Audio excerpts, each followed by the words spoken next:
Shit, I might have to put on my camera. Let me just put it into the pilot chair quick.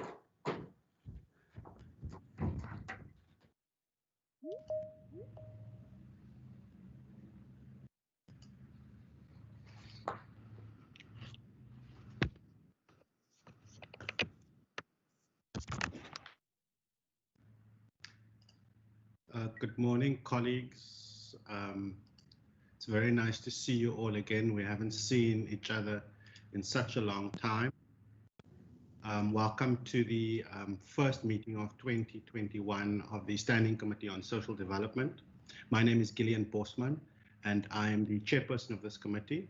And thank you very much to the members of this committee for agreeing to convene an urgent meeting during your constituency period. I'm now going to ask that all the members introduce themselves, please, starting with Member Philander. Good morning, Chairperson, all other members and officials. Wendy Philander, and I'm a member of this committee.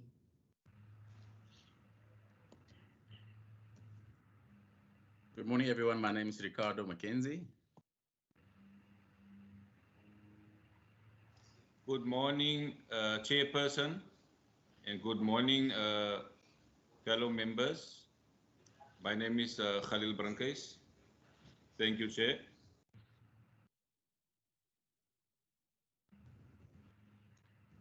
Good morning, Chairperson. Good morning, everyone. My name is Ayanda Barnes.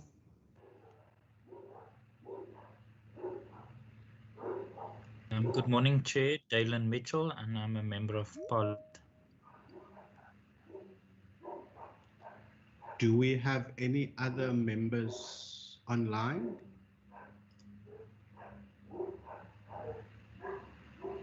Member Bakufos is about to join, Chair. She is struggling to log in. Okay, we'll wait for Member Bakufos. While we wait for Member Bakufos to join, may I please ask that the officials online also introduce themselves? Starting with, we've got Minister Fernandez in here as well. I think I can't see the list. Maybe we can start with Minister Fernandez. Good morning, welcome. Good morning, Chairperson, members and officials present. Dr. MacDonald is here, and we have 2 or 3 other officials with us. Thank you. Good morning, Honourable Chairperson and Honourable members, Minister and officials. Robert MacDonald, Head of Social Development.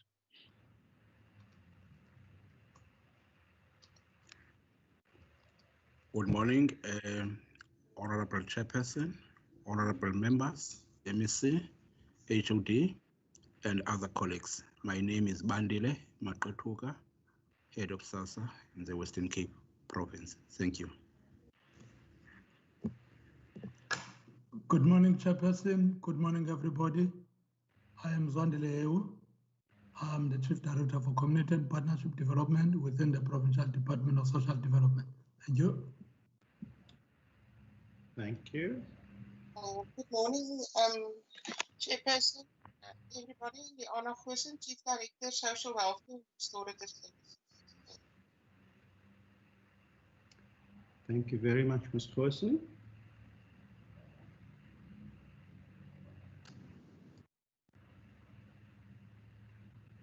Are there any other officials online?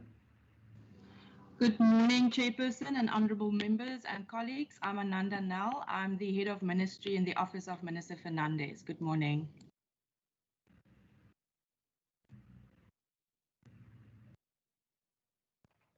Good morning, Honourable Chairperson, Honourable members, MEC Fernandez, Dr. MacDonald, and our other officials. I'm Joshua Chigomi, and I'm Minister Fernandez's Media Liaison Officer.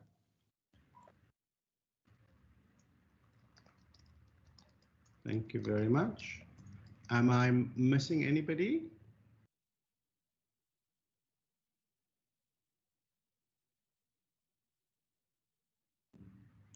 No, I'm then going to ask, are there any guests outside of government and parliament that are joining us? Any journalists online as well?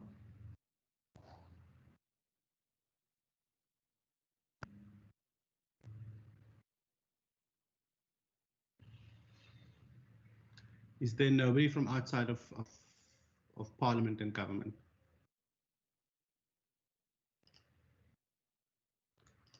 Okay. I see someone else has joined.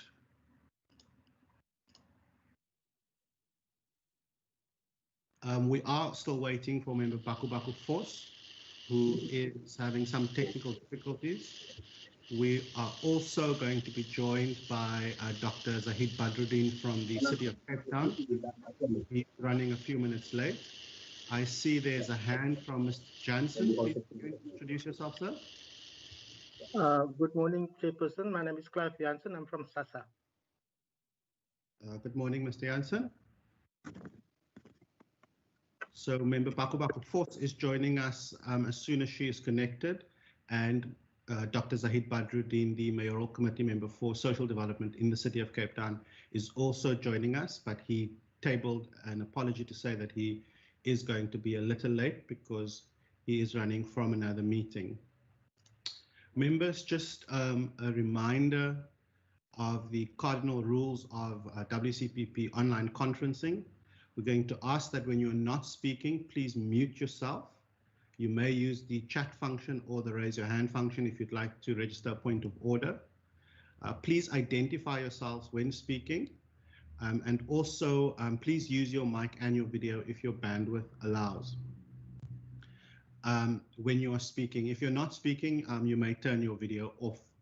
Also, just those colleagues who are going to be making presentations, please make sure that your presentation is in full display mode, and also make sure that once your presentation is completed, that you have switched it off.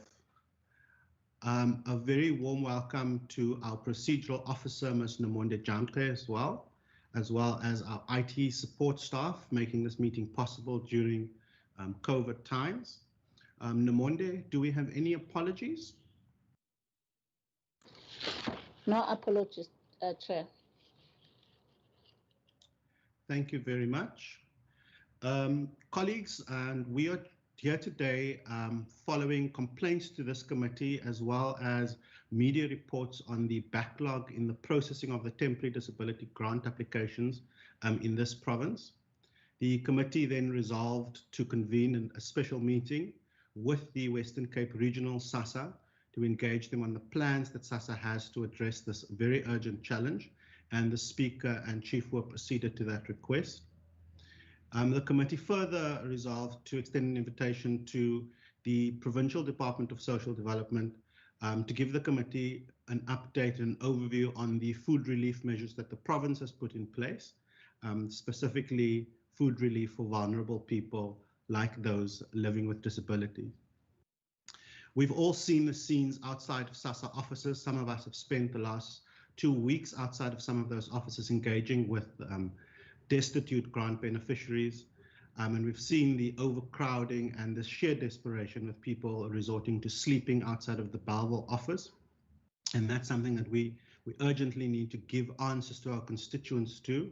So we've also invited Dr. Zahid Badruddin, the Mayoral Committee member for Social Development in the City of Cape Town, to also engage with us on the collaboration that they have with SASA on the use of city facilities to further extend the reach that SASA has. We know that the city has in the past given SASA facilities, and we know that when the COGTA minister closed all municipal facilities under the first lockdown, there were some challenges in getting those spaces. We'd also just like to hear from the city in terms of what they're doing to enable us to move forward. Colleague, that's the purpose of our meeting today. As I said earlier, Dr. Badruddin did indicate that he will be joining late. He has now joined us. I'm just admitting Dr. Badruddin to the meeting. But also just to be mindful that Dr. Badruddin may have to leave the meeting earlier because he's got other engagements. Nomonde, if you could just check why I'm not able to admit Dr. Badruddin. It just says action failed, if you could just check. But what we're going to do, members, we're going to move directly into the meat of the the meeting. I'm going to hand over to Mr. Makatuka from SASSA to give us a presentation on what SASSA in the Western Cape is doing to address the challenge of the more than 53,000 lapsed disability grants. Mr. Makatuka, I'm going to hand over to you, if that's in order.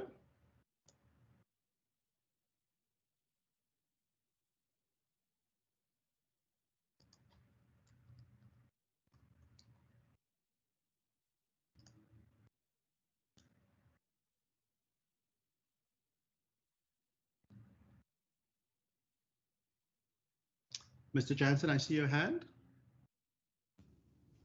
Video. Put a video there.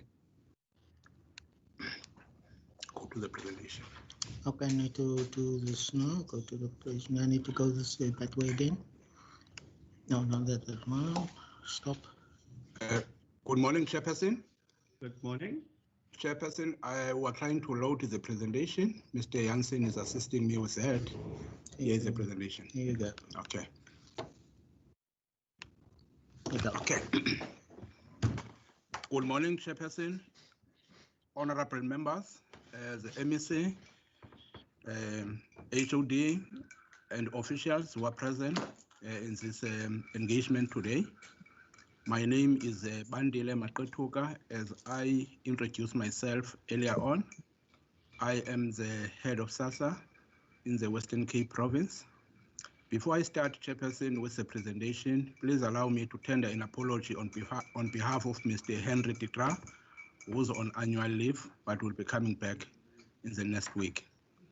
Chairperson, we really appreciate this opportunity that you have given to us for us to be able to share with this esteemed Committee on Social Development the implementation of the Temporal Disability Grants project in the province of the Western Cape. We had a series of interactions with the Honorable MEC and other stakeholders. Now we're given an opportunity by your committee to be able to share what is happening. In terms of our presentation outline, Chairperson, I'll speak briefly on the context and the overview, but without wasting time, I won't get into details in that one. And then I'll provide summary with respect to financial position of SASSA. I'll provide more clarity on the temporal disability grants policy issues. I'll also share with you the current pressures we're faced with, and also the summary of grant extensions. What are the management plans that we're putting in place for all the expired TDGs for people to reapply, and also the issue of a care dependency grant reapplications. We'll also be dealing with customer experience that we have observed in some of our hotspot service points. I'll also touch base on the issue of progress to date, but I will be biased towards the Western Cape and not bother you about the national trends, but I'll zoom into Western Cape. Actions implemented within the current allocated and available budget, and also the matter regarding social relief of distress as an interim support measure. What are the challenges that we are experiencing on the ground in terms of implementing this project? What are the interventions that are being employed? Speaking mainly to the short-term and longer-term interventions. Lastly, I'll make recommendations to the committee. I'll also appreciate, Chairperson, the feedback that I'll be getting from the committee with a view to improve what we are implementing on the ground. Chairperson, let me start by saying that we were caught off guard when level 5 lockdown was introduced, and our plans were thrown into disarray. We had already completed and set audacious goals to change the landscape of our organization because we wanted to have a positive impact on the lives of the people that we serve, both internally and those that are our customers. We set major goals to the portfolio committee nationally, and I believe that Mr. Ditra did share some of the goals that we are looking at with your esteemed committee. I'll mention 4 areas mainly that we're focusing on. We wanted to reduce poverty levels of the clients we serve. We wanted to contribute significantly to economic transformation.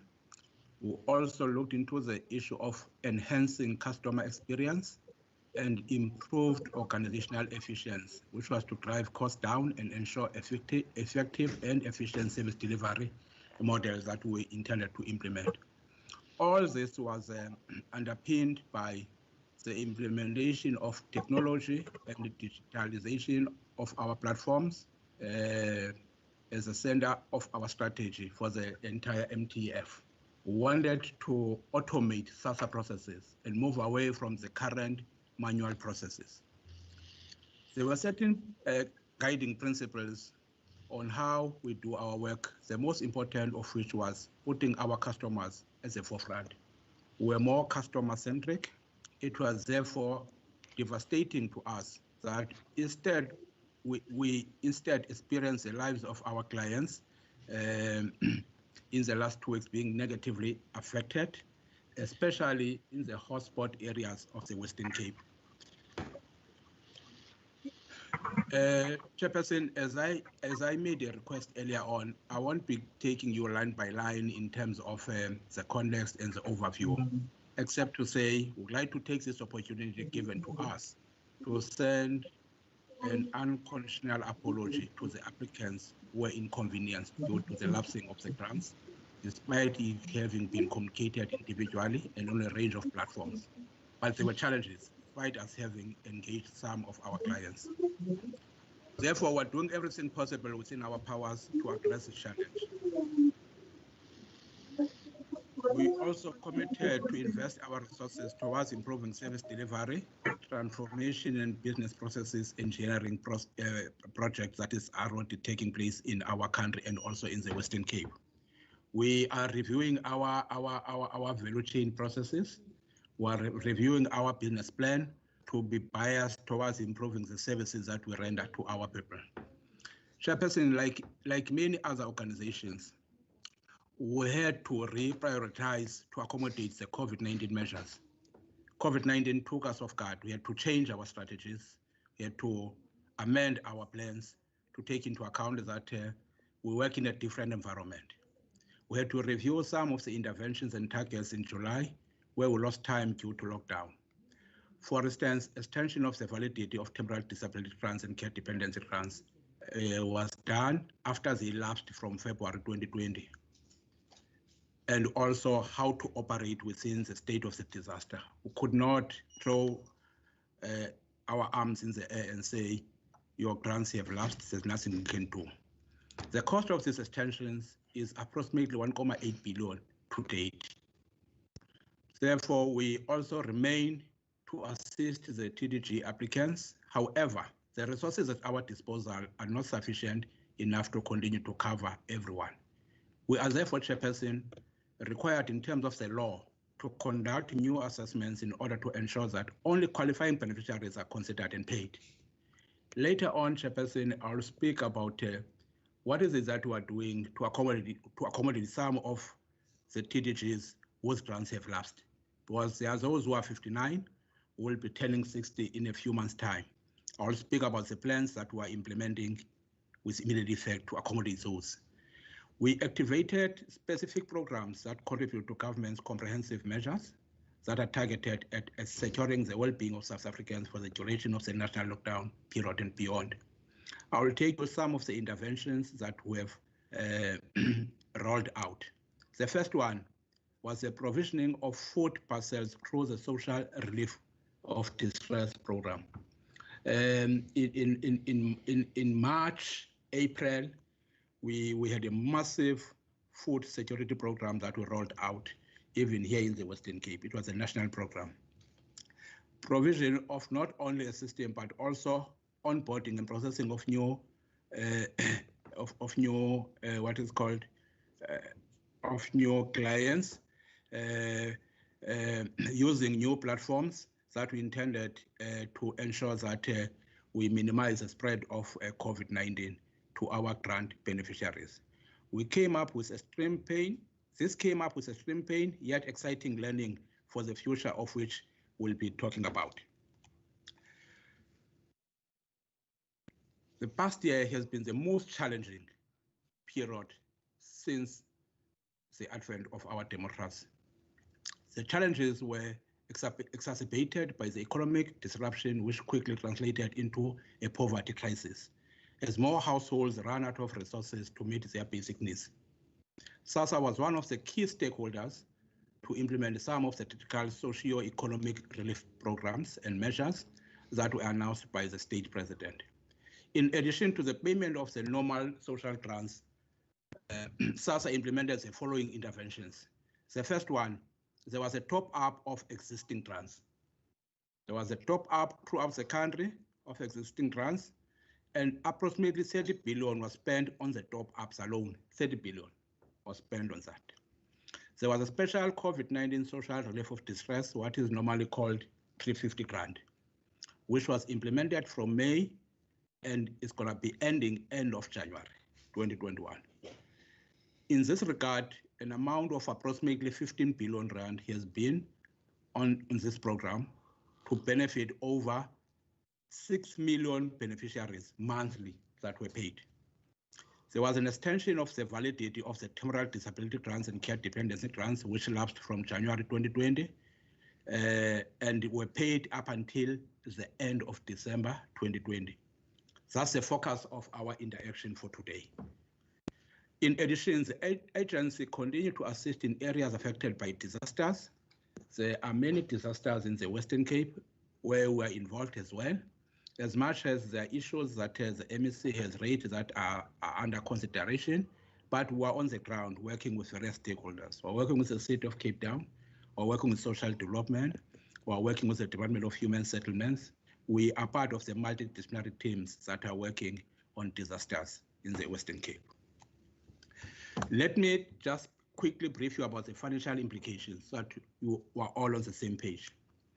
The budget allocated for social grants for the 2020-2021 financial year is 172 billion rands to cover all existing social grants, which are old age, disability, foster care, care dependence, child support, grant in aid, and social relief. I will appreciate if you can take note of grant in aid.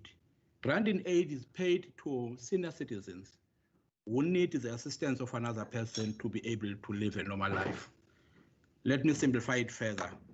If a grandfather or a grandmother requires someone to wash her or him, or to assist him or her to eat, we pay an additional amount, which is called grant in aid. This grant is not popular, but we're doing our level best to market it so that those who are eligible are not disadvantaged. Over and above that, we do pay what is called social relief of distress because it's classified as part of social grants. An additional amount was allocated for COVID-19, which was 48 billion rands. It includes amount for grant top-up, caregiver allowance, and 350 grant plus additional amounts for 350 grant for the extended period from November to January 2021. It's part of the 500 million that was announced by the president. Therefore, the total amount for the current financial year that was given to us for social grants and any additional interventions was 220 billion rands. The projected expenditure, when we analyze the current trends up until the end of the current financial year, they give us an indication that we'll be incurring an expenditure amounting to 220 billion rands, 196 million rands, which gives us a possible saving of 411 million rands. Therefore, we do have the saving for 411 million rands. Let's get a chairperson to temporary disability grant clarification issues. A disability grant, chairperson, is awarded in terms of the Social Assistance Act and its regulations. There must be a medical assessment which is performed by a medical officer. And this is a prerequisite for an application for this type of an assistance. There must be a medical assessment done by a medical officer, and it's done in terms of the current Social Assistance Act and its regulations. The assessment model is more medical than social. This is not an unemployment grant. We look at the medical condition of this person. Can this person compete fairly in an open market system, taking into account the medical condition they are in? Physically, mentally, and otherwise. We are also aware about hidden disabilities. Hence, doctors need to be trained before they start to embark on medical assessments in line with our policies. Therefore, don't look at social issues, we look at medical issues. Grants provided to those who are unable to work as a result of their functional limitation caused by their disability or medical condition. That's what we look at. It's not meant for people with chronic conditions or conditions which are manageable with treatment. It's not meant for that. However, Chair, if your chronic conditions makes you to be disabled, it's only then that we consider you. Therefore, if you have a high blood pressure, you cannot say I have high blood pressure, I must get a disability grant. No, it's not meant for chronic conditions or conditions which can be treated and be managed with treatment.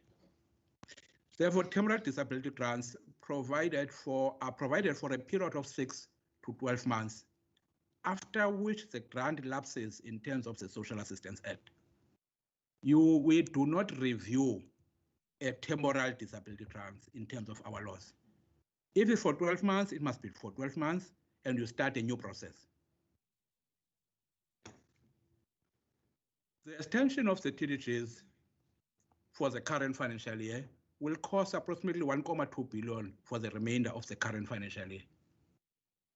The only possible available budget, as I indicated earlier on, is only 411 million, which is being considered for utilization to support where necessary. This is based on an assumption of 80% return of lapsed TDGs following an assessment process. Let's assume 80% will be endorsed by doctors, and these people will have to be paid out of the 411 million rands. Should the rate of return for lapsed TDGs be 50%, the possible funds available for utilization will increase to 817 million. Therefore, the remaining funding for SRD is only 190 million, which must be utilized to cater for possible disasters which have already occurred in the Western Cape and Eastern Cape, as well as any others which may occur before the end of the current financial year. And also possible financial support to those TDGs that have lapsed and who meet the criteria to be eligible for SRD. Because some of the people whose grants were terminated or lapsed are eligible to apply for SRD. Hence, we are saying the funds available are not enough to cater for disasters, to cater for normal SRD, and any other interventions that is required. Chairperson, I will zoom into the Western Cape issues in terms of the summary of the extensions. For the Western Cape, Chairperson, we have what is called, we have 52,000 beneficiaries who are required to come to our offices to reapply for their expired TDGs. Out of the 214,473, approximately 53,000 are in the Western Cape. But if you look into that, it says 24% of the total population that is expected to reapply resides within our province of Western Cape. 24%. To us, it says Western Cape has got the highest number of expired TDGs nationwide. Therefore, there will be extra work that is required, extra resources that are required. We must go out of our way to make sure that all those people are given an opportunity to apply before the end of March. We're expected to have concluded the process before the end of March.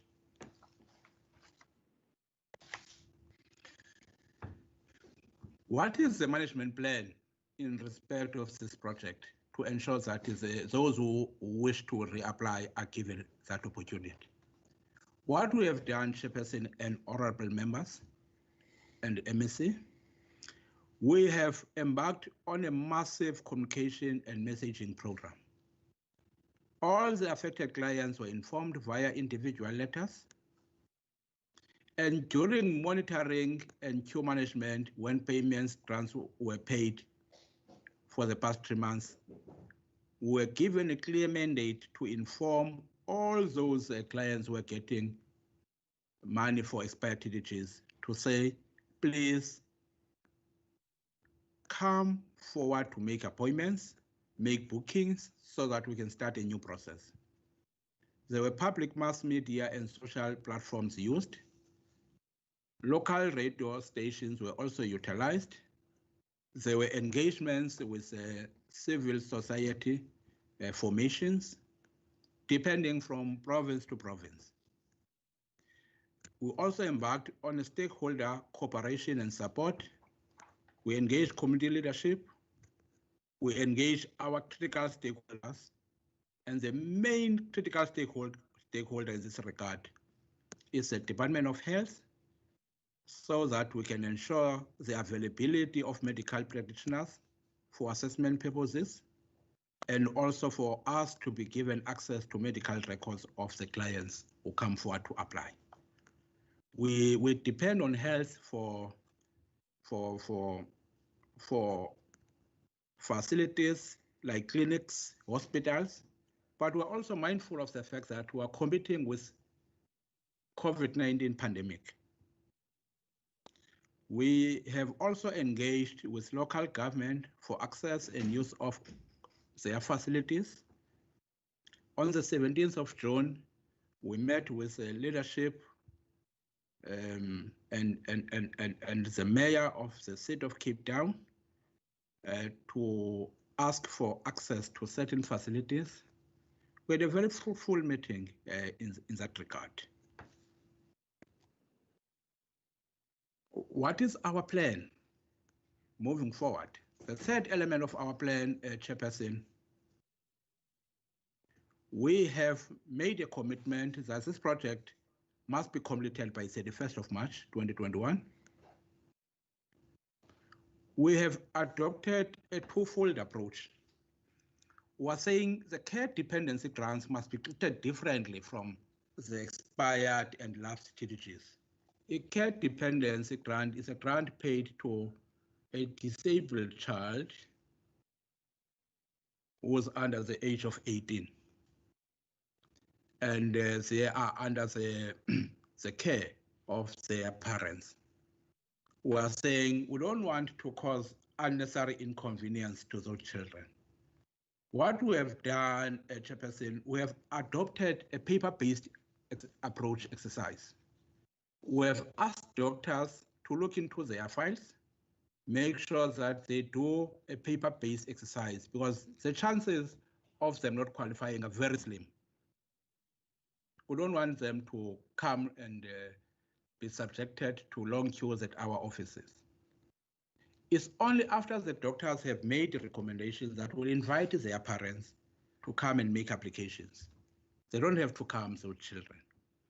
That one is underway and doctors are working very well. I'm sure in a week's time we'll have concluded that exercise. But those with TDGs have adopted a different approach of them coming to offices, make appointments, and go through the process. We have also requested additional budget, which we have managed to secure for additional doctors to conduct assessments We have also requested money for us to get more community facilities from the local government, including the city of Cape Town. A certain amount of money has been put aside for overtime for staff because we expect staff to report at 6 o'clock and work overtime. That money has been made available from the savings that came from the national budget. We have also rolled out a client appointment system for medical assessments and completion of the social grant application. When you get to our office, we book an appointment for you to see a doctor in a particular clinic. We give you the time and the name of the clinic. At the same time, we take an application for social relief of distress. After we have been seen by the doctor, we start rolling out the social grant application system. The referral form for completion of medical history available on SASSA website for downloading. We are saying you don't have to come to us for that form. You can download it from our website. You can do it by yourself, or you can ask anyone for assistance, as it was the case with the application for the 350 grant amount. No one came to queue at our offices. We automated the process. Now we're trying to do the same with regard to referral forms for completion by medical doctors. There's a limit on number of clients allowed into SASSA offices at any one time, depending on available space, in compliance with COVID-19 regulations. Currently, Chair, we are not operating at more than 50% in terms of staff capacity in all our service points, because we're trying to be compliant with COVID-19 regulations. Deployment of volunteers in partnership with NDA to assist with queue management and promote compliance with COVID-19 precautionary protocols. We are also doing what is called queue walking. What we have observed is that some people queue there just for a minor inquiry. Why must they queue for the whole day? Therefore, we have taken a decision to say, let's do queue walking and have different queues for different reasons. Those who are just coming to drop off documents must have a separate queue. Those who are coming for inquiries must have a separate queue. Furthermore, Chairperson, we have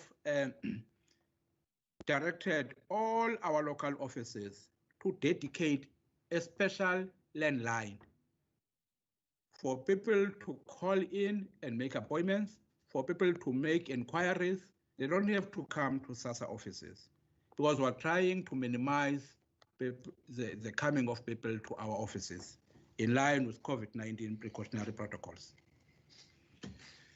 The care dependency grants where child turned 18 years in the course of 2020 were extended under the disaster management rules. National, we have about 11,243. I think Western Cape is about 2,786. Grants lapsed end of December. New application for disability grant required in name of individual, not caregiver, as with care dependency grant. All those territories that lapsed in December, you must come and apply under your name. For care dependency grant, we have made arrangements that previous medicals must be utilized by SASSA doctors to complete paper-based assessments, except in cases where there is no medical. If there's no medical in the file, unfortunately, we'll have to look for the child and make sure that a medical profile is given to our doctors. Or where a medical is inconclusive, doctor says, based on this, I can't make any professional judgment. It's only those few cases, which are very minimal. I don't think they will exceed even 1% of the population we're talking about. Once medical assessments are completed, the caregiver is called to apply for the disability grant for the young person as his or her procurator. Above process is implemented to prevent severely disabled clients to come to our SASSA offices, in line with our position that we must be customer-centric in whatever we do. What are we doing about customer experience and the outcry, which is genuine, from various stakeholders, from various civil society structures, about what is happening in terms of overcrowding, non-observation of the social distancing in our service points? SASSA is addressing the following to improve the customer experience. One, we have increased days for services to clients for disability grants. For an example, Chair, Tuesdays and Wednesdays, we are only dealing with disability grant clients throughout the Western Cape. Tuesdays and Wednesdays. Mondays is a day for all age senior citizens. Thursday is for children grants, child support grant, and foster care grants. If there are spillovers on Fridays, we do deal with disability grants, and those senior citizens who have been seen during the week, but they were outstanding documents, we do make appointments for them to come on Friday. Because Fridays is an administration day, but we do accommodate technical cases on Fridays. Because we want to be biased towards disability grants, especially during this time of this project. We have limited numbers of clients in offices at any one time to ensure compliance to COVID protocols. We have increased number of clients who can be seen by doctors per day, so that we can increase assessments done. For an example, in our province, in terms of our engagement with the Department of Health, each facility cannot see more than 32 clients per day. That's the limit, that's the maximum amount of clients who can be seen. But with the additional doctors that we're bringing on board, we are in discussions with the Department of Health and see if the number cannot be increased, even if it means we put a tent outside of the facility, because we need to have access to the medical profiles of those who are applicants. We are also looking at having doctors who conduct assessments in some of our local offices and reserve a room for those assessments, because there are cases that don't even require a medical profile. For example, someone sitting in a wheelchair, both legs amputated, there are no legs or no arms. Why must we get a medical profile? Because the doctor can say this person requires some assistance from us. This person cannot work and compete fairly in an open market environment. Therefore, we are reserving space for doctors to deal with such cases, as it was the case in Bellville. I saw people on wheelchairs in Bellville. Those are obvious permanent disability cases, but I don't know why they were classified as terminal disability grants. Therefore, bookings for clients, rather than have everyone queuing for extended periods, we want people to utilize our dedicated lines for booking purposes instead of coming to our offices. Online applications are available for grants for older persons, child support grant, and foster child grants, so that clients do not have to report to offices to do this. Now we have rolled out an online application mechanism for child support grant, foster care, and old age grants. The National Call Center has been strengthened with contracted service provider and regional call centers. We have brought a service provider on board to make sure that we are responsive to the customer needs of our people. In terms of progress to date, Chairperson and honorable members on this project, Western Cape, the number in terms of the target is 52,323. We have managed to book 11,744. Assessments done to date is 905. Remember, Chair, we were only utilizing health doctors, but we managed to appoint about 9 doctors last year. But yesterday, the number of new additional doctors is 40 new doctors out of the 582 doctors that we have conducted, and some are still in the process of being contracted. But because the majority of these people are within the Cape Metropole area, more doctors will be within the jurisdiction of the city of Cape Town, because 64% of the 52,323 are based within the city of Cape Town areas. Therefore, we'll be making sure we have more doctors within the Cape Metropole area. In terms of the breakdown, Chair, this slide gives us a breakdown in terms of our 16 local offices. We know how many people are expected to come to Athlone office. We know the bookings done as of the 15th of January this year, because we update it on a weekly basis.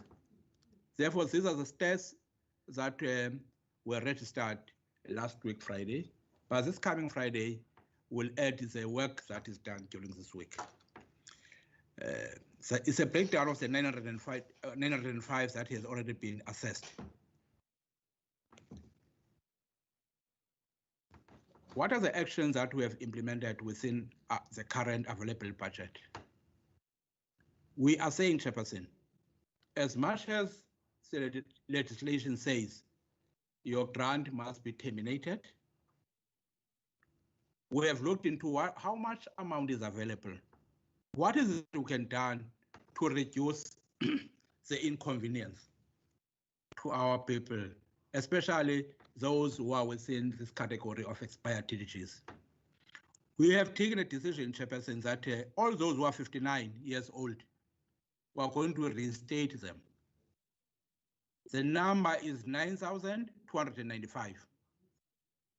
We are waiting National to give us a breakdown for all the provinces in respect of that 9,295.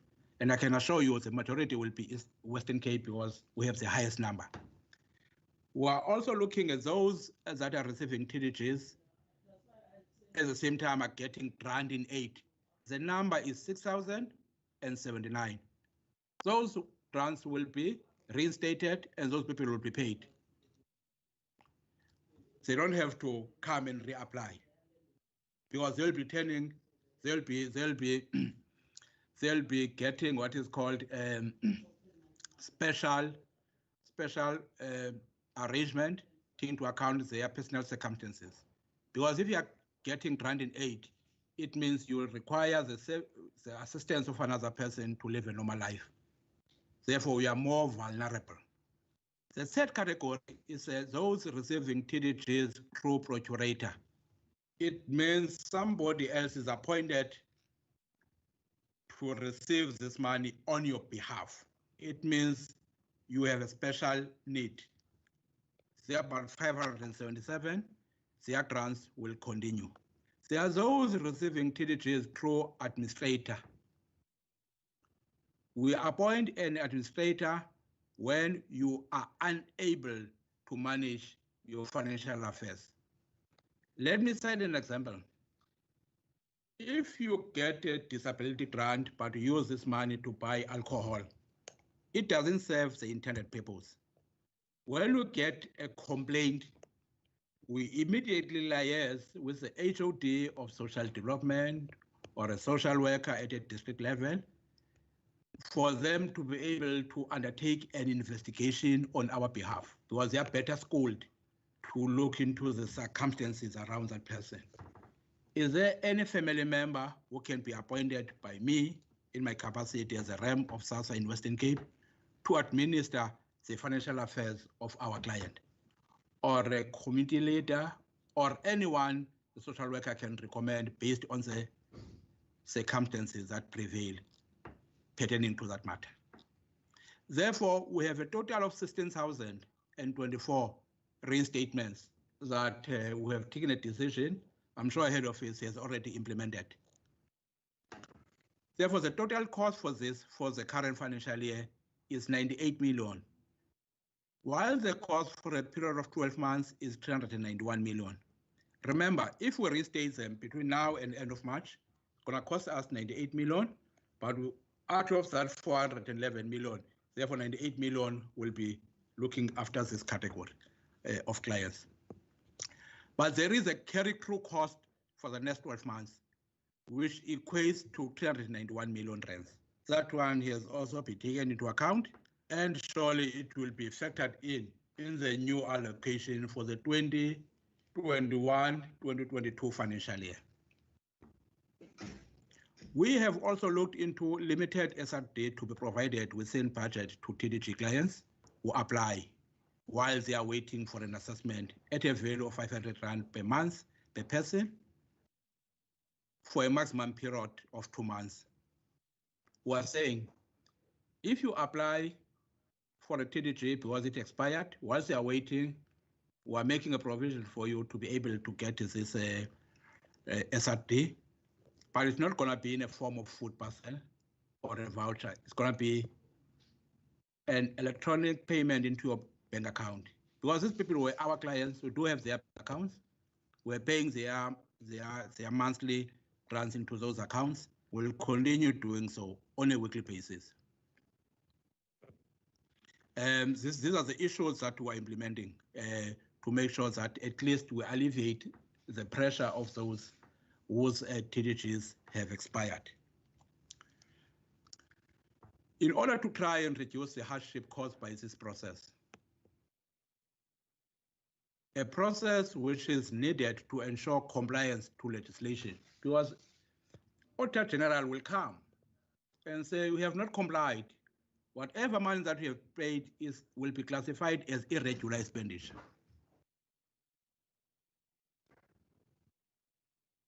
Therefore, we need to make sure that we comply fully with our laws. The concessions that we have made, there will be legal processes that must unfold quickly for us to be legally covered. SRD requires an application per individual to ensure compliance with legislation and prevent audit findings. By the 18th of January 2021, 208 people had already applied for support through SRD, and payments will be effected this week. We'll be making payments into bank accounts of all those who have applied on a weekly basis. The system has been enabled to pay the approved SRD at a rate of 500 Rand per person into the bank account previously used to receive the grant. All our clients have bank accounts. Not a single person who's a grant recipient who doesn't have a bank account. All our clients without fail have bank accounts. Well, either it's a private bank account or it's a SAPO bank account, but all of them have bank accounts. It's easy to pay. We have reduced the amount to 500 per person in order to ensure that we reach a bigger number of people to be assisted. But whatever we do, we must be able to comply with legislative prescripts. We cannot break the law. If the law says you must be seen by a doctor, you must be seen by a doctor. If I break the law, I'll be held accountable, and it's going to be classified as irregular expenditure. The country was under level 1 lockdown restrictions when the project was developed and approved. The return to lockdown 3 at the end of December has created challenges, in particular with access to health facilities for records and assessments. We do acknowledge that. The common enemy is COVID-19. Hence, there is limited access to health facilities. We do acknowledge and appreciate that. Therefore, health facilities which had initially agreed to assist are now limiting access, even here in our province, as a result of the increase in COVID-19 cases. In the Western Cape, we have the highest numbers, but the access is now being reduced significantly because of the common enemies that we compete with COVID-19. Organized labor has already raised objections about increased numbers being served at local offices under level 3 due to increased perceived risk to staff. We are in constant engagement with organized labor in this regard because there's work to be done. Our people require services. As much as we understand it's a risk, we are saying let's put preventative measures in place, but services need to be rendered. SASSA already has lost about 25 staff members due to COVID-19. They succumbed to COVID-19. We understand, and hundreds were infected. But it doesn't say we cannot render services. We must continue rendering services to make sure that we caution our people against poverty. Lack of access to community halls, which were previously used as service points before the lockdown, in particular in our province, has resulted in overcrowding at SASSA local offices. It's a fact, and we understand why. Because some of the facilities were earmarked as quarantine sites, some as extension of clinics. We understand that. But despite that, we'll continue appealing to our local government leaders to avail all those that are not being utilized for COVID-19 related activities to be made available to us. We really understand why, because we're competing with COVID-19. And we really appreciate the cooperation we're getting from the Western Cape local government institutions, including the City of Cape Town. This week, 11 facilities were made available to us, and we really appreciate that. But we'll continue engaging with our leadership to ensure that more facilities are earmarked and are made available.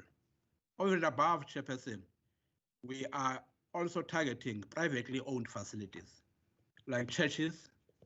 In our meeting with the Human Rights Commission, there was an undertaking made to assist us to get more facilities from the churches to make sure that we bring services closer to where our people are, as we used to do in the past. This overcrowding is to a greater extent caused by people converging into a central point. You find that Belleville in the past had about eight service points where staff will be going to those facilities from Monday to Thursdays. Now that some of the facilities are not available, all those 8 communities are coming to the Belleville office. Hence, you see the overcrowding. But we really appreciate the support from the MEC of Social Development, HOD, and the City of Cape Town to unlock some of the facilities for us to be able to come closer to where people are. Because the clientele we're dealing with is people who cannot afford transport to go to a central point. And if we open those facilities, we'll be discouraging sleepovers, early arrivals. Because some people, they don't have money, they come on Monday, they'll wait up until they get an opportunity to be assisted, whether it's after 3 days or 2 days. But if we bring closer services, there will be no need for them to come and sleep over there.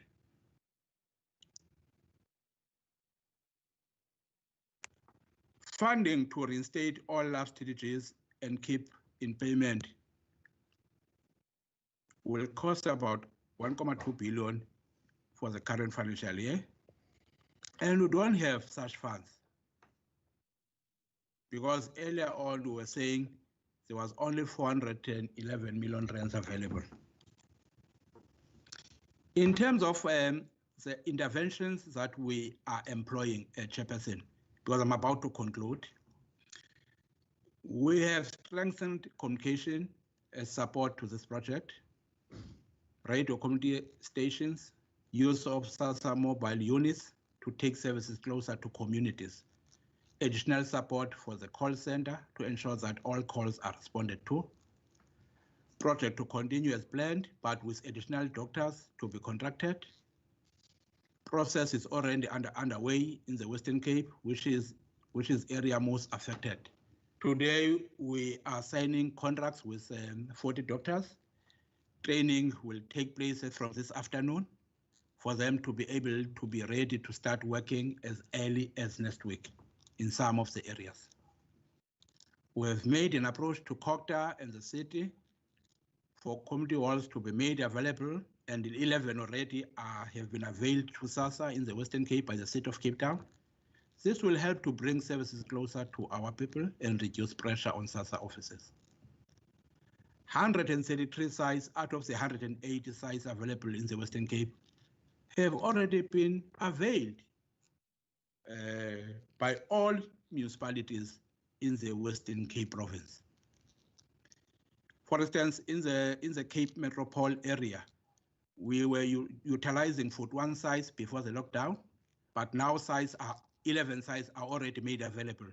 It's a significant progress, and we really appreciate it. We hope that further engagements will result in other facilities which are not utilized for COVID-19 interventions to be made available to us, but it's an ongoing engagement with the City of Cape Town.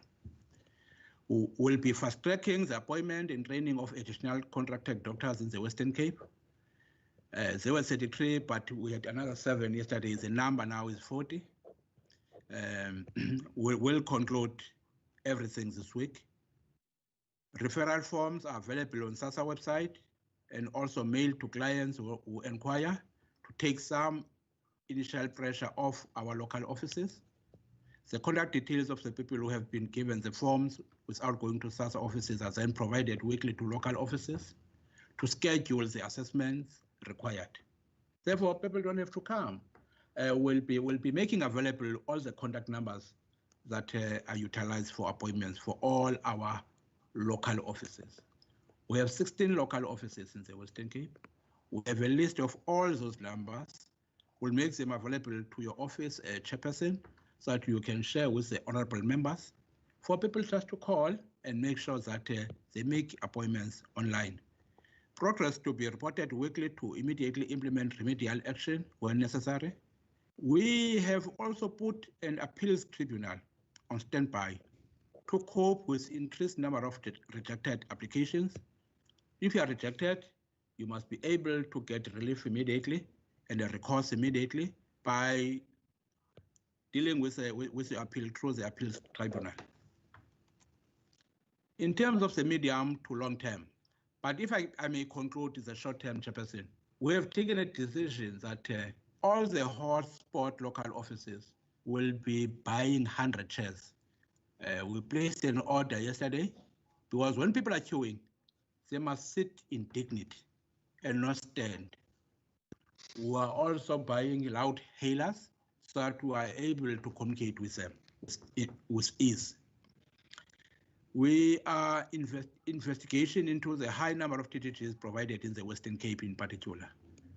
We have noticed that we have the biggest number of TTGs in the Western Cape. We want to understand why is this number so big like this? There might be genuine reasons, but our head office is looking into that. We are improving assessments for disability grants to ensure that these are provided for the correct reasons, only for the inability to be employed and not on social grounds. We'll continue education and communication to clarify the types of grants, the automation of grant application processes to reduce need for an in-person contact for many processes, while maintaining the personal channel for those with limited access to internet and data. The choice will be yours. If you have an access to technology, no need to come. If not, you will have to come and make an appointment.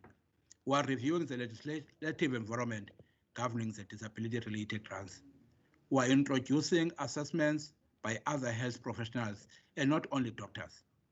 We are reconsidering the process change of care dependence for disability grants. Linking to employment and development opportunities to reduce dependence on social grants. We are saying there are people that require just linking to economic opportunities so that we reduce this dependence on social assistance. We're looking into those developmental interventions. Chairperson, in conclusion, I would like to recommend that the Standing Committee take note of progress to address the challenges pertaining to the lapsing of temporary disability grants in our province, as well as to note the planned short and longer term interventions. Tomorrow, Chairperson, there is a national meeting to review all our plans to check, are they measurable, are they achievable, are there no gaps that we need to take care of, so that when you call us again, we can be able to report significant progress, so that we are also able to exercise your oversight responsibilities with ease. Thank you, Chairperson and honorable members. I am available for questions. Thank you, sir. Thank you very much.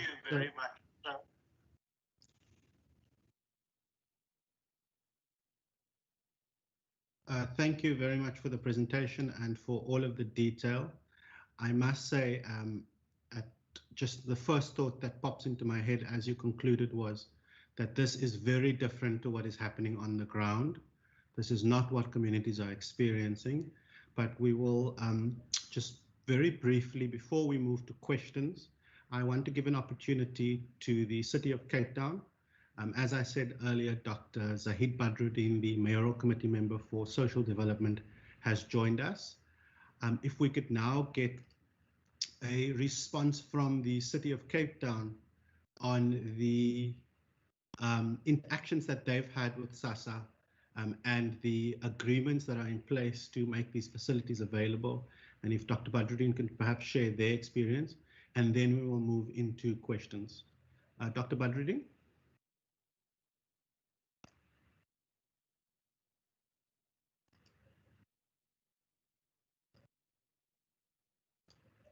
You are on mute. Thank you, Chairperson. I was just apologizing for my late arrival this morning, but also to check if I am to make to present the presentation, or if someone on your side will be doing that. If you could present that, that would be helpful. Thank you. Sure. 1 second. Can you see my screen, Chair? Yes, we can. Perfect. I'm just going to make this bigger. Thank you very much, Chairperson, for the invitation that we've received to present to the committee this morning, and I appreciate it for a number of reasons, but especially for the fact that more recently the City of Cape Town has seemed to be targeted for some of the reasons why administratively on the ground what has been presented to us, as you've noted, may not necessarily be the reality that's being experienced by the residents in our communities. But also for the fact that the office that I represent has a very open and engaging relationship with some of the administrators on the lower ground here in the city, where we engage quite regularly in terms of the challenges that they're facing when it comes to the use of our facilities. And so it was very much a surprise when the City of Cape Town had been identified as the reason why SASSA was experiencing the challenges outside their offices for the past few weeks. And I hope that the presentation today touches on the timeline factually in terms of our engagements that we have had with the administrators of SASSA, but more importantly, our efforts to try and assist the organization to resolve some of the challenges that they've been experiencing, which has already been alluded to. And so my presentation will make it very clear in terms of the timeline, specifically our engagements and where we are at the moment, and hopefully will dispel any efforts that are being undertaken by various organizations to put the blame at the City of Cape Town, because most certainly we are wanting to be part of the solution rather than the problem that's being experienced. Just to begin the presentation, Chair, the engagements that we've been having with SASSA have been led through or initiated by the Mayor's Office in about June last year. And the appropriate department that has been tasked with the engagement is the Recreation and Parks Department, which is the custodian of the various facilities that SASSA has utilized previously, especially before the lockdown. And it's absolutely correct to note that a number of our facilities have been prioritized for the City of Cape Town's COVID response, whether it be the expansion of our clinics or any of the other services that we as a local municipality need to administer in the various communities that we have. But also at the same time, the point must be made that we have always been available to SASSA by providing detailed schedules of facilities that are available, especially from time to time as they become unavailable due to our needs and these facilities which they use for service points and providing. But also importantly, we've provided alternative venues where those facilities have come offline because of the needs that we've identified. So SASSA has reserved a number of facilities actually for the period November 2020 to March 2021. And I make the point here in this presentation, Chair, that they've elected to not use these facilities. And a later slide will indicate why I've said that so boldly here in the opening slide, and more for the fact that in our communications with a number of officials lower down, there seems to be mixed communication and reporting back, not only between the city and SASSA, but within SASSA itself. And obviously that's an administrative and internal issue that they would have to deal with. In terms of where we are at the moment, the city and SASSA have, as of this week, revisited our engagements, the reservations, and have finalized the bookings, as has been noted, with the necessary considerations being given to the availability of the facilities, but also other requirements such as the cleaning and venue size, because one must be mindful of the various regulations which limit the capacity of various facilities because of social distancing, which also is one of the reasons why a number of facilities aren't able to be utilized as requested. But again, wherever possible, we've proposed viable alternatives which have been offered, and should a facility that they request not be available, it was our modus operandi to make sure that we were always there to assist with a plan B. And I think also, Chair, it's important for me to note that we remain committed to trying to work with SASSA to facilitate requests and to support them so that we are able to make not only their work easier, but the experience of our residents on the ground much, much easier, because we most certainly don't want to see our residents sleeping outside SASSA offices, let alone community halls. And we definitely know that it's a difficult time for every person within this value chain, and an uncertain time for every person within this value chain. But we are, as we recognize the common enemy to be COVID-19, we recognize that our common constituency are our vulnerable residents across the city. So, Chairperson, as I alluded to, I wanted to be as factual as possible in terms of our engagements with SASSA, to show you in terms of our communication with him, the fact that we have attempted to make it easier.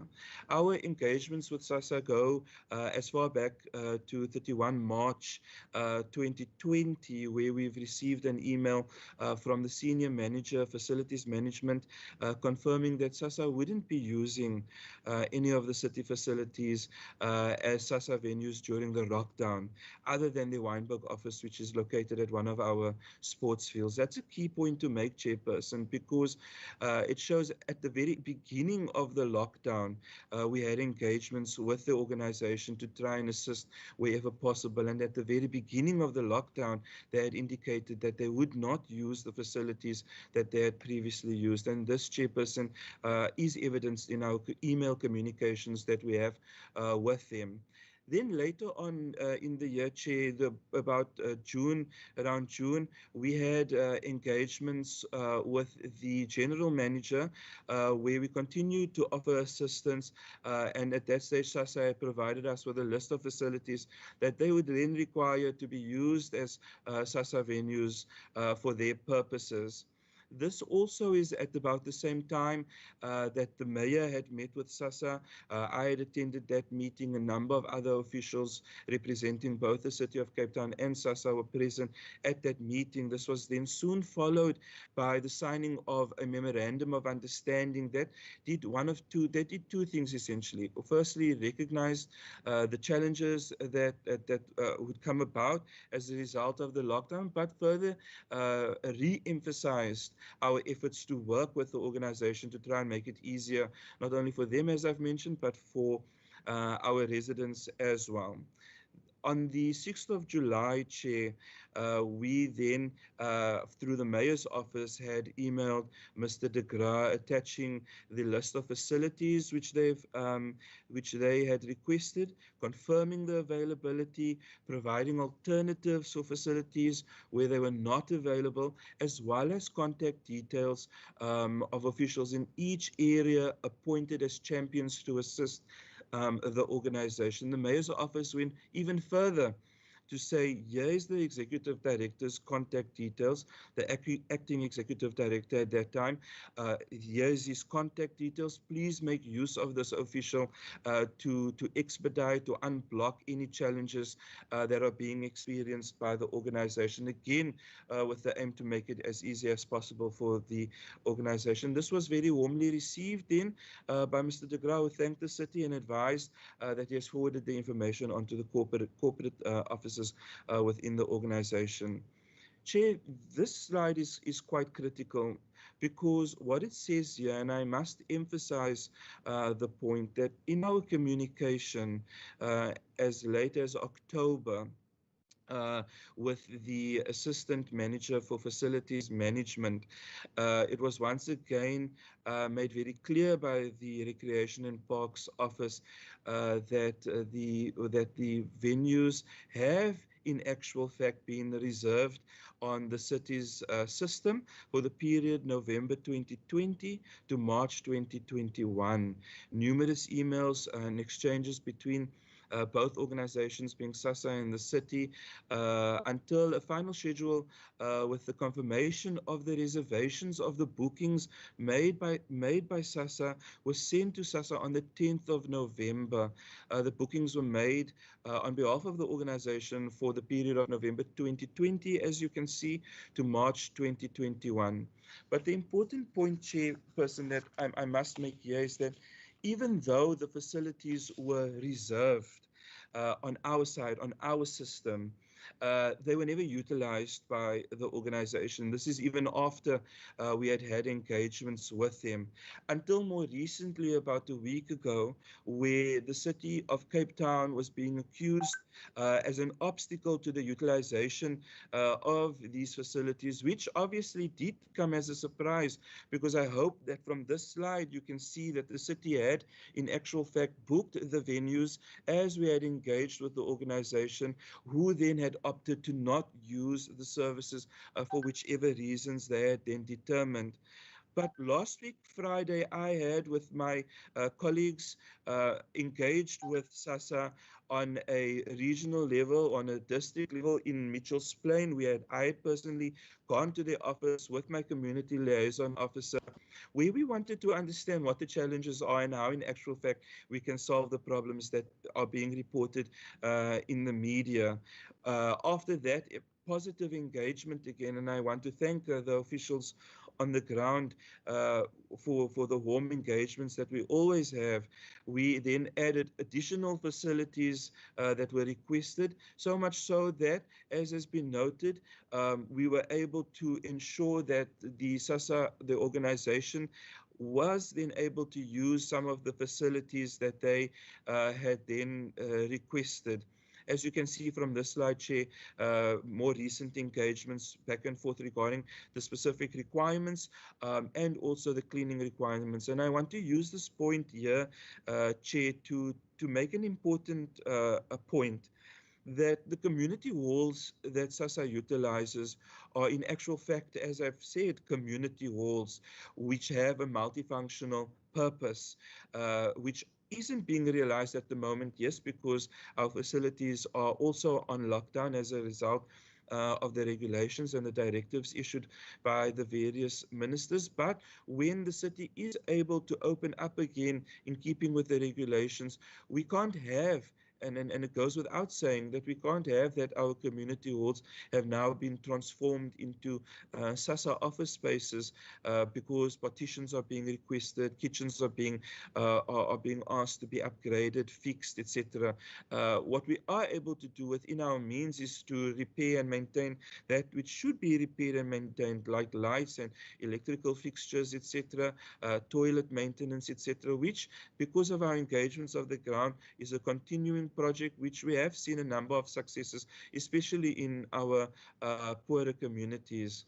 Then on the 18th of January, Chairperson, again, more communication from SASSA showed that they will now be using the halls as per the confirmed sites that they have engaged and agreed to with us. And these facilities have been booked now up until March, April 2021. Our last engagement with them was on the 19th of January, where we confirmed again that the facilities have been reserved on our booking system for Mondays to Thursdays from the 20th of January to the 29th of April, which I'm confident will resolve a number of the issues that SASSA has been experiencing in our communities across the city. As a way forward, Chairperson, we will continue to meet with SASSA leadership on the ground through my office. My community liaison officer will be tasked to represent myself and the office that I hold, but also the officials have identified one single contact person administratively, which will most definitely assist with the communication from our side at least. Our next meeting with SASSA will be in the coming week. We will be meeting with the 8 district managers to also appeal to them to have a single a mechanism of communication to make whichever arrangements that are agreed to easier as we move forward to try and open up more facilities that aren't being utilized for clinics or other services that the city offers.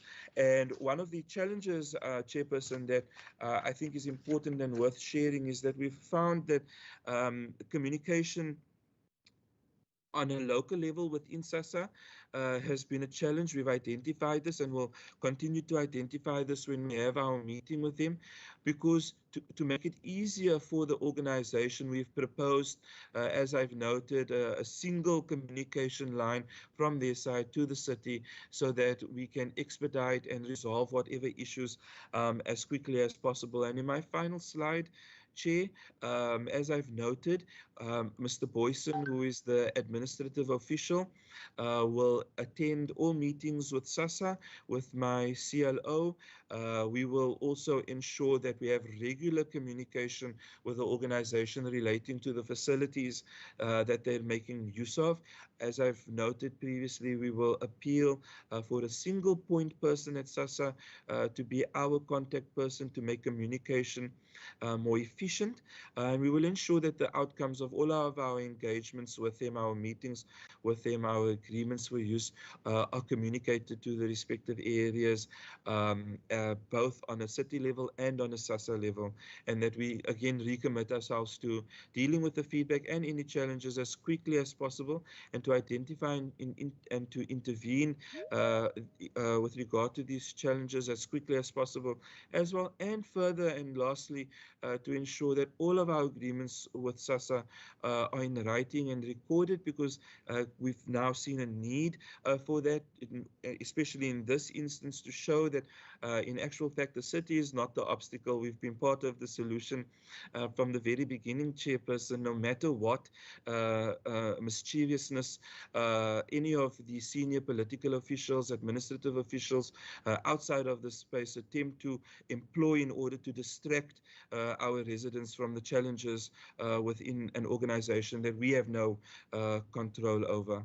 And then just the final point here that's being made is that Mr. Boyson, who is our contact person, will have the necessary support in order to ensure that this relationship can be remedied and improved, and hopefully through that make sure that the experience of our residents on the ground is improved as well. Chair, just in conclusion, I want to use the opportunity to say thank you to all of the councillors across the city that have been so instrumental in identifying the challenges on the grounds, that have been identifying the long queues, that have been informing myself and have allowed me to then communicate with the MEC to take the communication upwards. They've been instrumental in assisting in the various queues and engaging and also lobbying for the communities to improve their experience on the ground, and I wanted to recognize the important role that they play in this regard. And finally, Chair, in conclusion, we remain available to SASSA, and I hope that we can improve the communication so that we can improve the experience on the ground for our residents. Thank you very much, Chair. Thank you very much, Dr. Badruddin, for outlining the work that the city has done. It is really very helpful in order to give the committee a full picture. Members, we're now going to go into questions on these two inputs. I see Member Mackenzie. Can I get a show of hands from members who would like to go next? I see Member Mackenzie, then Member Barnes, Member Philander, Member Dugmore, Member Wenger, and then Member Baku Force in that order. Mr. Mackenzie, over to you. Thank you, Chairperson, and thank you to the presentation from SASSA and from the City of Cape Town. Really appreciate it. Chairperson, I'm just, how many minutes have you got for questions? Can I just get some clarity, please? Just use the time you have, sir. I'm not going to bounce. Okay, I'll try to go quick. Okay, the first question is to SASSA, and I'm not going to go backwards because we can't fix what happened in the past. We can only learn from it and go forward. First question in regards to the communication, and thank you for informing us about the 52,000 letters. I'm keen to know, how was this letters distributed and given in places like Laingsburg where you don't have an office? How did the people got the letters? And I also want to know, and not only them, but all the outlying areas and obviously in the metro, because you did say you're operating at 50% of your staff and you still need to get volunteers. So if you can just share with us, how was that communication delivered?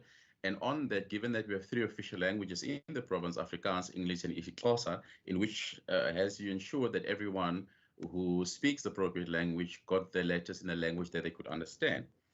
That's on that. And then when we, on the call center, when was the call center started? How many people have you got working in these call centers?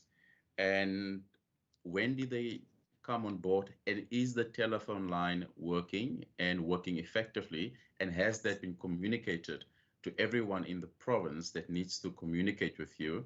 And the call center agents, are they, again, given the 3 languages in the province, are they speaking to individuals in the language that they understand? And then on the amount of doctors, and given, and I've got the presentation open on the site here, 40 doctors up to this point, and you also said you're speaking to 528 or 582 doctors. When are those doctors being signed up, the 528 or 582? And given the statistics progress to date, you've assessed 905 people. Today is the 21st of January. How certain are you that you are going to assess 52,000 people by the end of March, which is a few weeks away? And how much are you paying these doctors? Because you also said that you're getting more volunteers on board and you ask for overtime. Given the fact that you operate 50% of capacity of your staff, where are the other 50%? We understand, given COVID-19 requirements, are they working from home? Can they not do processing from home? And when you get these volunteers on, where are they going to be based? And those 50% staff working from your offices, that are going to work overtime, are they not going to be pressurized and under pressure, given the fact only half of them work? And when you could, on the 500 Rand allocation, again, I think you talk about 238 people has applied for the SRD grants. We are now on the 21st of January, 52,000 people, 238 or 258 has been applied. How can you fast track this process? Like I said, beautiful presentation, everything looks well on paper, but the reality on the ground does not speak to this presentation. 238 people applied, you're going to pay them 500 Rand a week or by the week. I presume once the application has been approved, you will backdate them. But how are you going to get to the rest of the beneficiaries? Given on the 21st of January today, the chaos we saw last week, we only are 238 SR people has been approved and going to be paid the reduced amount of 500 Rand. As we move forward, and given the shortfalls that they have indicated on the budget, how certain are you that the rest of the money from Treasury is going to come forward to ensure beneficiaries get their money? And Chair, can I continue? Because I see my hand was flicking now. Can I stop you there, Member Mackenzie, and then just give the other members an opportunity, and then we can come back to you in the second round, which will start with Member Mitchell. But let's move on to Member Barnes now. Thank you, Chairperson, and I would also like to welcome both presentations that we've listened to the past few minutes. However, Chairperson, I have a little bit of a concern. In the opening remarks of both presentations, we have learned that SASSA and the city has had meetings, they had engagement, but we don't get the resolutions as to this is what we met for and this is what we have decided. It's actually a bad thing to come to this platform and this meeting, finding ourselves as a committee having to be a referee as to who is right and who is wrong. What I would have liked to hear today from both of them is in the meetings that they are both indicating as to they have met the past few weeks, what have they resolved? Can they bring us to speed as what have they have done for the past few weeks? And then my second question would be then to SASSA on the TDG. I think there's a great panic that comes with the TDG. When it lapses in bulk. I also heard Mr. Maqetuka explaining that it can only be doctors, it's a medical issue, for which I understand. But what could be the reason for it to lapse in bulk, like as in huge numbers expiring? And I also know that doctors are reviewing, are the sole persons that are reviewing. And in the same presentation, there is funds available that Mr. Maqetuka said that is 400 million, I think. I'm speaking under correction though. But he said there are no funds for TDGs. Then he again matched the care dependency grant with the TDG and said that there's a different approach taken between the TDG and the child care dependency grants. They have asked doctors to intervene and help and assist for the children not to go to see doctors. There's a special arrangement made. What I want to know is that can that special arrangement not also be brought into the TDGs? And then, Chair, my partly last question would be on the plans in moving forward, also to SASSA, would be, I know maybe it's an unfair question, but I think I must raise it, although it is unfair. The online application for older persons and for CSGs, etc. What I want to know is, Chairperson, yes, we know it's dangerous and we have moved now to the digital world, but we know that SASSA is actually the department that is taking care for the people that cannot afford. How will they access the online application? And then I think I'm lastly covered with the one of communication. I'm a bit worried. I think the last meeting we had was as this committee with SASSA, we raised issues, and I think Honorable Mackenzie has just spoken about it on how communication is flourishing into our communities. If we can just strengthen the part of getting the communication out, as I'm saying that my most worry is the communication. I wouldn't want to be wanting us to entertain a city versus SASSA and who spoke to who. Really, it's a disappointment. We are supposed to be putting focus as to how can we assist in improving and what were the resolutions that were spoken about in their engagements previous. Thank you, Chair. Thank you very much, Member Barnes. Member Philander. Chairperson, thank you very much. Chairperson, I'm posing my questions today based on what was presented. Thank you very much for the presentations. Chairperson, and then also as someone that has been there, that has been to those people in the lines, that as someone that has first-hand experience as to what the issues was that people raised within those lines. Chairperson, I must tell you this morning, I'm deeply disturbed. In actual fact, I can say unapologetically that I'm actually livid.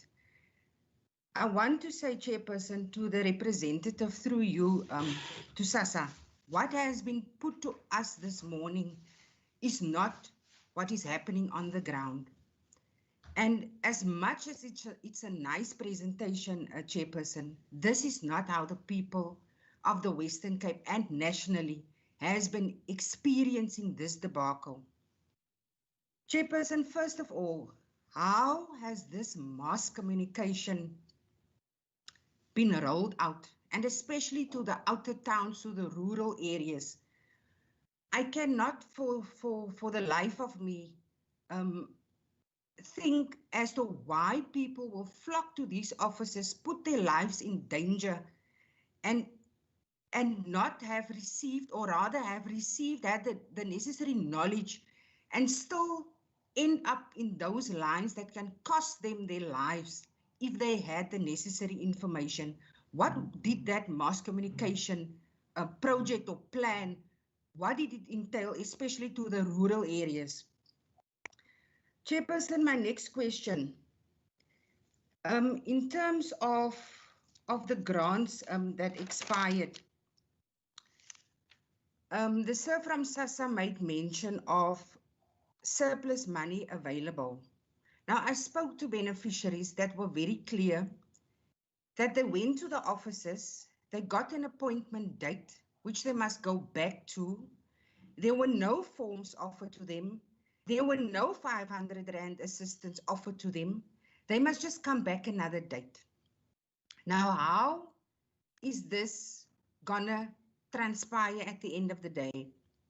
Chairperson, we've got people left without money, left without an income, which is to many households the only income. Now, I do understand that this is not a social assistance grant. I do understand in terms of what the Act say in terms of assessment, but there was no contingency plans in place. Surely, the implementing agency or the department did not only realize in January that there's going to be an issue. Why were there no contingency plans in place? Chairperson, in terms of the collaborative approach with the health department, can the gentleman from SASSA honestly tell this committee this morning that there is a solid agreement in place with the health department? Can he tell us this morning that there will be adequate doctors to assess those people? And in actual fact, what I want to know this morning, Chairperson, when will people receive their grants? There are people, there's also where I come from, Chairperson, which is a rural area. SASSA was in fault by defaulting on their rent to an institution in that area. Those people must now drive kilometers, not having money. And on the fact of online applications, if they don't have money for bread, if they don't have money for the taxi, how on earth do we expect those people to apply online? Chairperson, it's deeply disappointing this morning, really. And what is SASSA plan on doing about the situation? We've seen people dying, and if COVID is not killing us, surely SASSA will kill our people. Chairperson, I'm really livid, and I want, if Mr. Makatuka is being misled, or if he is misleading this committee, it's a grave concern. because what is on paper is not what is happening outside. And I'm speaking from a place as a representative of the people this morning. There's no politics involved, Chairperson, but this is the reality that our people out there are struggling with. Chairperson, I will conclude with that. I have questions for the second round if I'm afforded the opportunity, but I would first like to hear the response. Thank you very much. Thank you, Member Philander. It is, as you say, deeply distressing, and I'm reminded of an incident that took place last week outside of the SASSA office in Grabouw, where Ms. Nomini Madubela died while waiting in the SASSA queue overnight. And it's these desperate people that really need concrete answers. I'm now going to hand over to Member Dugmore. Thank you very much, Chair. Can you hear me? Yes, we can. Can you hear me? Yes, we can, loud and clear. Chair, thank you very much. Thank you for both presentations and also the contributions of the members. Chair, it would just seem to me that what we have here is a massive operation that has to be implemented, affecting over 52,000 people. And I think we really need to appeal to both SASSA as well as the city, as well as the Department of Social Development. They really need to come together to come with an exceptional plan here. Because for me, and one of the issues is very clearly that in this process, it appears that initially the shortage of doctors was an issue, the issue of venues, and I'll ask a question about that in a minute, that all of these issues need to be integrated into a plan where, for instance, someone who had the temporary disability grant should be able to go to a hall, which for the purposes of this exercise needs temporary, for instance, like make sure that there are screens so that there are doctors that are actually physically available at the halls where people go to, because clearly the SASSA officers now understand the booking system. But if we think out of the box here and we actually procure, and we're happy to hear that extra doctors have been procured, but surely what we need to be doing here is to utilize SASSA, the city with the venues, and then actually have the medical practitioners after they've had this training to actually be available on site so that these processes can be short-circuited and we can get more things done. So that's an initial comment, because I think the task here is an absolutely huge, and it's probably unprecedented what needs to be done over a particular period of time. So I'd like a response to that. How do we get to an integrated plan where you have all the partners in this coming together with an out-of-the-box solution to this? The second issue is I'd like to ask Councillor Badruddin, at the beginning of the lockdown, the city announced that all of its community halls were not available because they were used for quarantine. Could you indicate to me how many of the City of Cape Town halls since the beginning of the pandemic and the lockdown last year have been used as quarantine facilities? And in addition, in regard to both SASSA and the city, we now hear that there were 41 venues that were available to SASSA before the lockdown, and now recently there's been an agreement for 11 halls. Could we have a list of those 41 venues that were available to SASSA before the lockdown, and now the 11 halls which have been made available? And can we also have from SASSA the actual plan to utilize the venues which have now been available? And then to SASSA, could I just ask, obviously most of the 52,000 in terms of the TDG come from the City of Cape Town, but can I ask, are you using municipal facilities in other municipalities outside the City of Cape Town?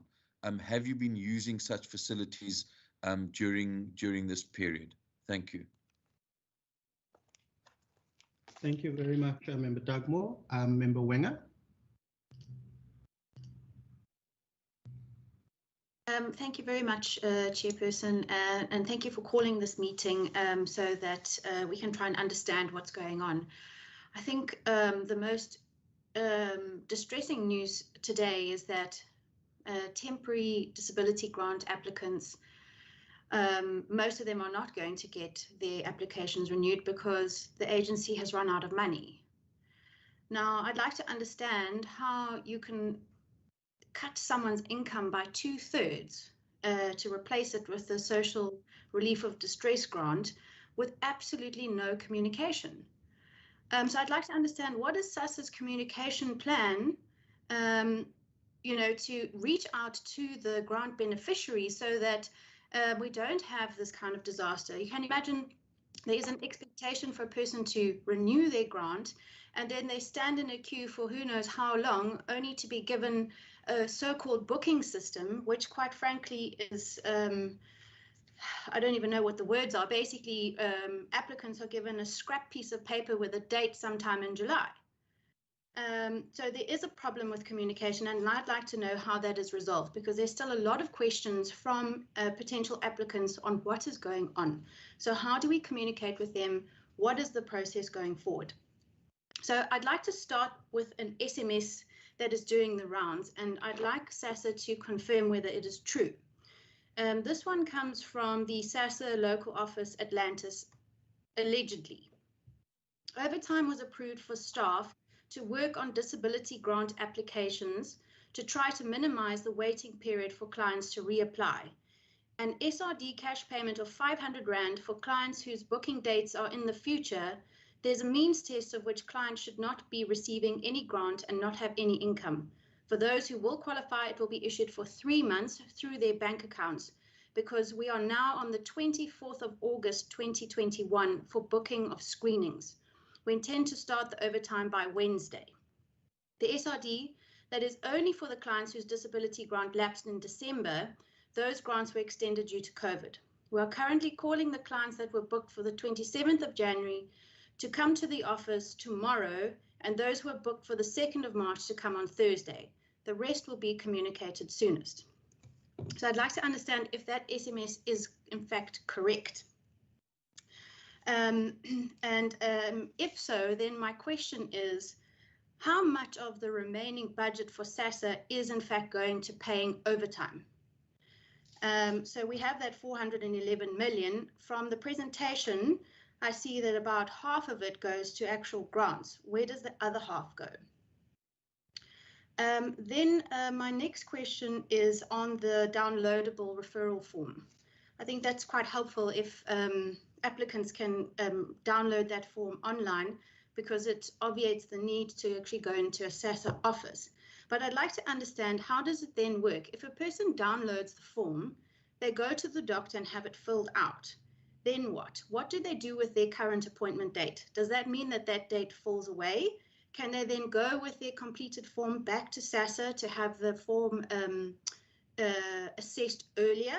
Because at the moment, what people are being told is the date that they received, and in many cases it's June or July or August, that is the date to come back to SASSA to get that form. So if we can somehow get that form to applicants, would that not help the process? And then what happens once they've filled out their form and give it into SASSA? I wonder if it would be possible just to walk us through the steps of how the application process works. Then I'd just like to understand how many applications have been processed in Atlantis. And unfortunately, I didn't see it on the table. I'm not sure if it was contemplated there. And then finally, there are fears that there might be a recurrence of something that I'm told happened 2 or 3 years ago, where applicants had the doctor's assessment. They went into SASSA only to be told by a SASSA official that they needed to go back for a second opinion from a different doctor. I wonder if SASSA could give us some assurances that that kind of thing will not take place in this round of applications. Thank you very much, Chair. Thank you very much, Honourable Wenger. The last question in this round will go to Honourable Baku Force, and then the next round will start with Honourable Mitchell, Honourable Brunkers, and then I've got some questions as well. So, Member Baku Force, you may go ahead. Thank you, Chair. No, I don't want to repeat the question that is already been asked. So I will move forward. I just have one question now for the city of Cape Town. If I listened carefully in the presentation of SASSA, they have a lack of facility that they can perform their duties on. But the city of Cape Town is saying they do have facilities that SASSA can use, and they already tabled those facilities to SASSA, but SASSA did not want to use it.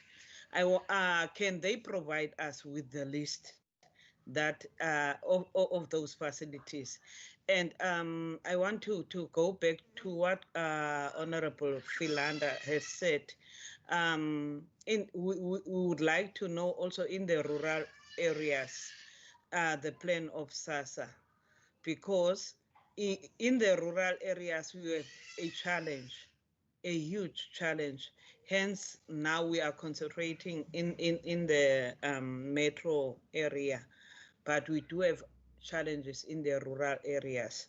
So would like next time when SASSA comes, they can table for the whole province plan for us. That will help us a lot. But again, I want to congratulate them about the good work that they already has done. And I'm welcoming both presentation with the question that I put on in the city of Cape Town. Thank you, Chair. Thank you, Member Bakubakufos. I'm now going to hand over to Mr. Makatuka to answer that round of questions, and then we'll move on to the second round. Over to you, sir.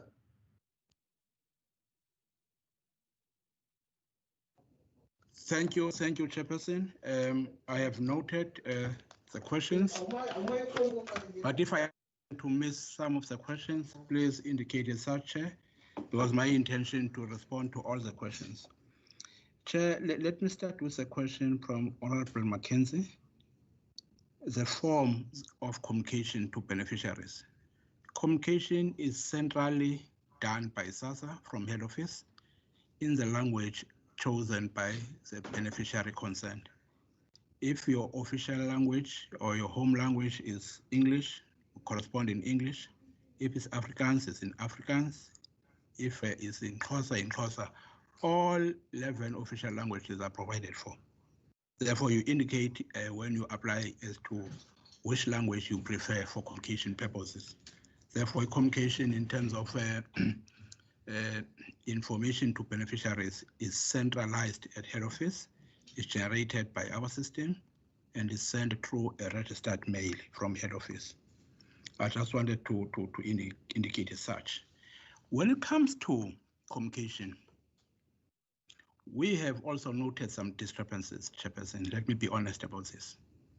Because I was saying to my colleagues in our management meeting, wherever you go, the entry point is the municipality. Those are the leaders of that community. If you want to disseminate any information, let's make sure we establish links with various municipalities throughout the Western Cape. There is a portfolio responsible for engagement with stakeholders at the municipality level. Let's make sure we establish those links and make sure that whatever communication, they're on board to assist us to be able to disseminate correctly and achieve what we want to achieve. Therefore, we have noted that now moving forward, we'll make sure that we go through the correct channels and make sure information is shared between us, provincial government, and the local government in this regard to make sure everybody is on board, because this is about the citizens of the Western Cape. Let's make sure that we disseminate information through the correct channels. We are learning as we move forward. Hence, I'm noting all the comments that we are making, even in our meeting of tomorrow, the national meeting, which is geared to fine-tune our plans. I'll share some of the advices, guidance we have provided to us, because we come to you for political guidance at the same time, to make sure that we are relevant in terms of what we want to do to the citizens of the Western Cape. I have noted some of the issues. The issue, Honorable Mackenzie, about doctors. The model that we use in Western Cape is different from other regions. And I always say this is the best model I have ever seen, ever since I was in SASA. This model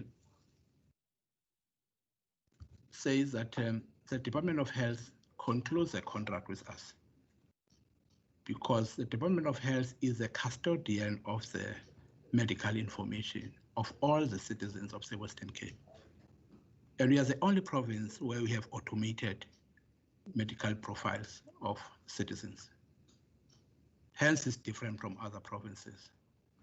When you get to a clinic, you give them your ID number, they type onto their medical system, it gives a profile about you. Unlike in other provinces, you must bring the medical file physically. It's paper-based, but this one is automated in Western Cape. Hence, I'm saying this is the best model.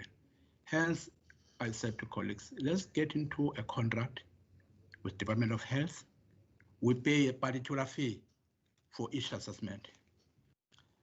I'm subject to correction, but the last time I checked, I think it was around 187. I can't say, yeah. About 100. It's about 187 rand per assessment per person that we pay. The same rate is going to be utilized when paying the private doctors, because a doctor is a doctor. Therefore, we must make sure that that rate is standardized and is applied uniformly throughout the country. It's a national agreed rate with the Department of Health nationally. And fortunately, the provincial government agreed to that rate. We get billed by Department of Health, not by the health doctors. And we pay Department of Health and they pay the doctors who are given certain hours to assist us.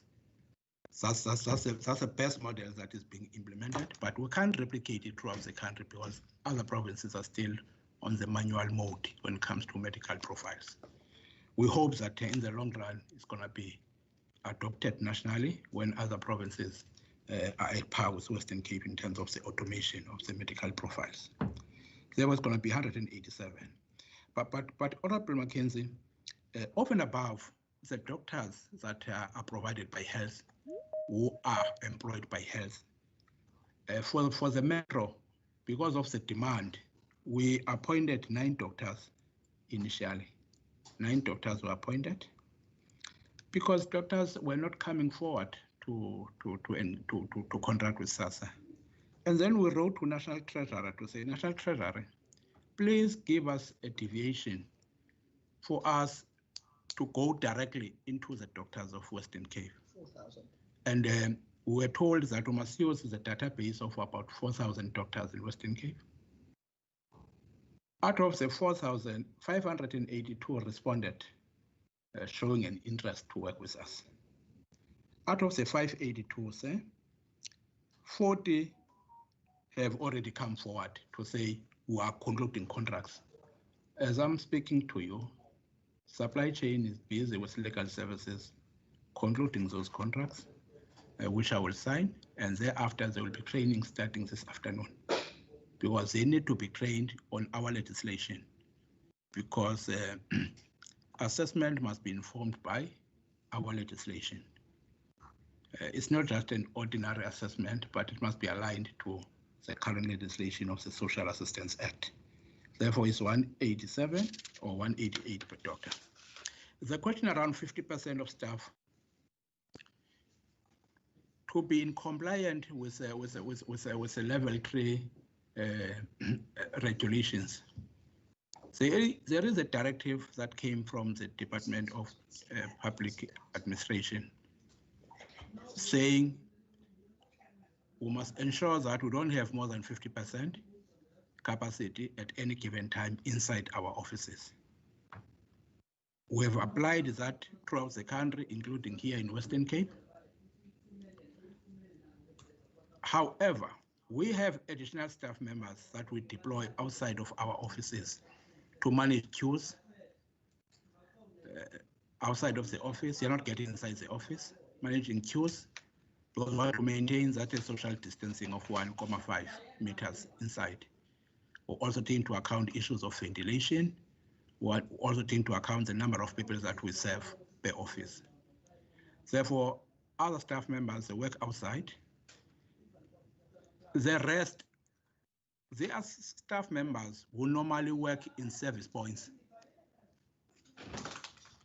The rest is staff members who normally work in service points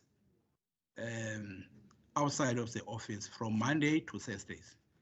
But what service points, especially in the Cape Metro area, were not available. Those staff members, they are on standby, working from home. They are given a task to work from home because all our staff members have got laptops. They are given tasks to work from home, and they are being monitored by their supervisors. There are performance targets that they are given on a daily basis, and they rotate week in, week out with those who are in the office. We rotate them. However, with the availability of the facilities that we are getting, those staff members will be working in those facilities outside of the main central office. We hope to have 100% capacity, but 50% in the permanent offices. Another 50% will be going out with mobile teams that move to various communities on scheduled days. That's how things will be done. ESRD is a demand-driven benefit. We have issued a clear directive to all our local offices. Fortunately, there's 16 in Western Cape. That when you give a booking, make sure the person is advised about the availability of the SRD, and they must make a determination whether they want to apply or not to apply. We can't force anyone to apply, but give information to them. Let them make a determination.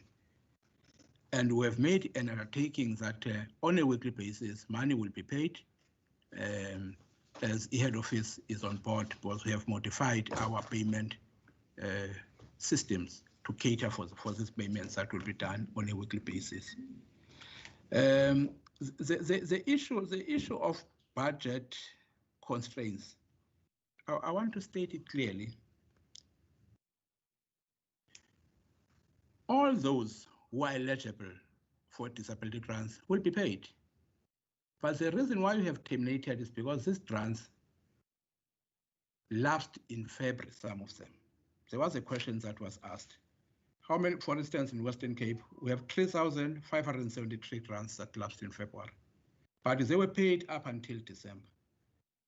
March, 6,476, but they were paid up until December. April, only lapses in April was 6,847, over and above the 3.5 for February, 6.4 for March. In May, 5,791 additional lapsed, but we continued paying. If you add all these numbers, the cumulative figure is up to 52,323. Therefore, they lapsed at different intervals throughout. It's not bulk lapsing. But the problem is, as long as it is still active on the system, you can't start a new process of an application. You can't. The system will never allow that because this grant is still active. Because there were directives that were issued by the minister under the lockdown regulations to continue paying these grants.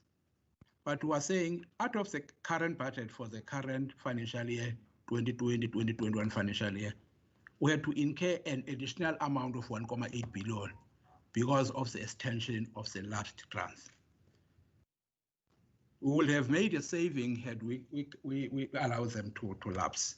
But because there was still money, we continued paying up until end of December. I felt, let me just explain so that we're all on the same page in terms of understanding. Honorable Barnes, I have noted the issues, and I fully agree with you. Finger pointing will take us nowhere between SASSA and the city of Cape Town. But I want to put it on record that I had a meeting with the mayor on the 17th of June. We had a fruitful engagement.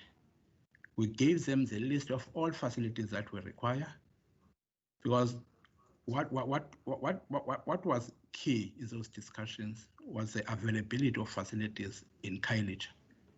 We identified two facilities in Khayelitsha: an old traffic department center, and also the other facility, which was a library is there. Yeah, and we agreed that they were going to give us, but we had to follow all the administrative processes.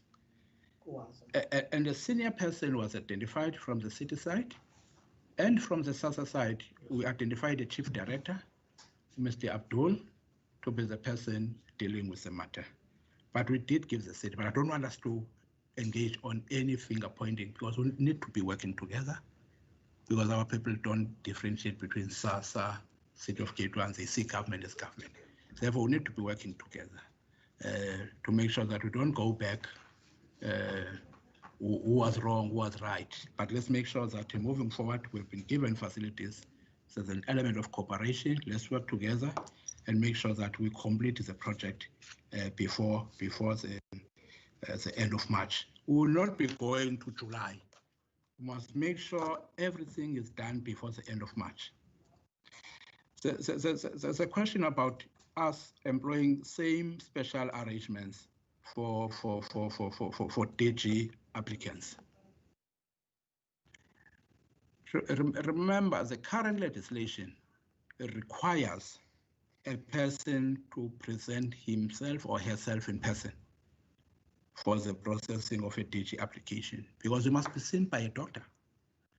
But we said, because we know the inconvenience that will be caused to the children, we said no. Let us be given a special concession by our political principal during this lockdown period, at least for the children not to come to our offices, because we do have the medical information. If a child is classified as a care-dependent case, chances of the situation improving are very slim. It's more of a permanent arrangement. Unlike temporary disability grants, it's for a particular fixed period. And I'm hopeful that all of them will go through. It's a question of just confirming, because we are required by the law. Therefore, this special concession was given to those children with that understanding. But temporary disability grants are for a short period of time. Some are 6 months, some are 12 months. Therefore, we could not make any concessions on that one.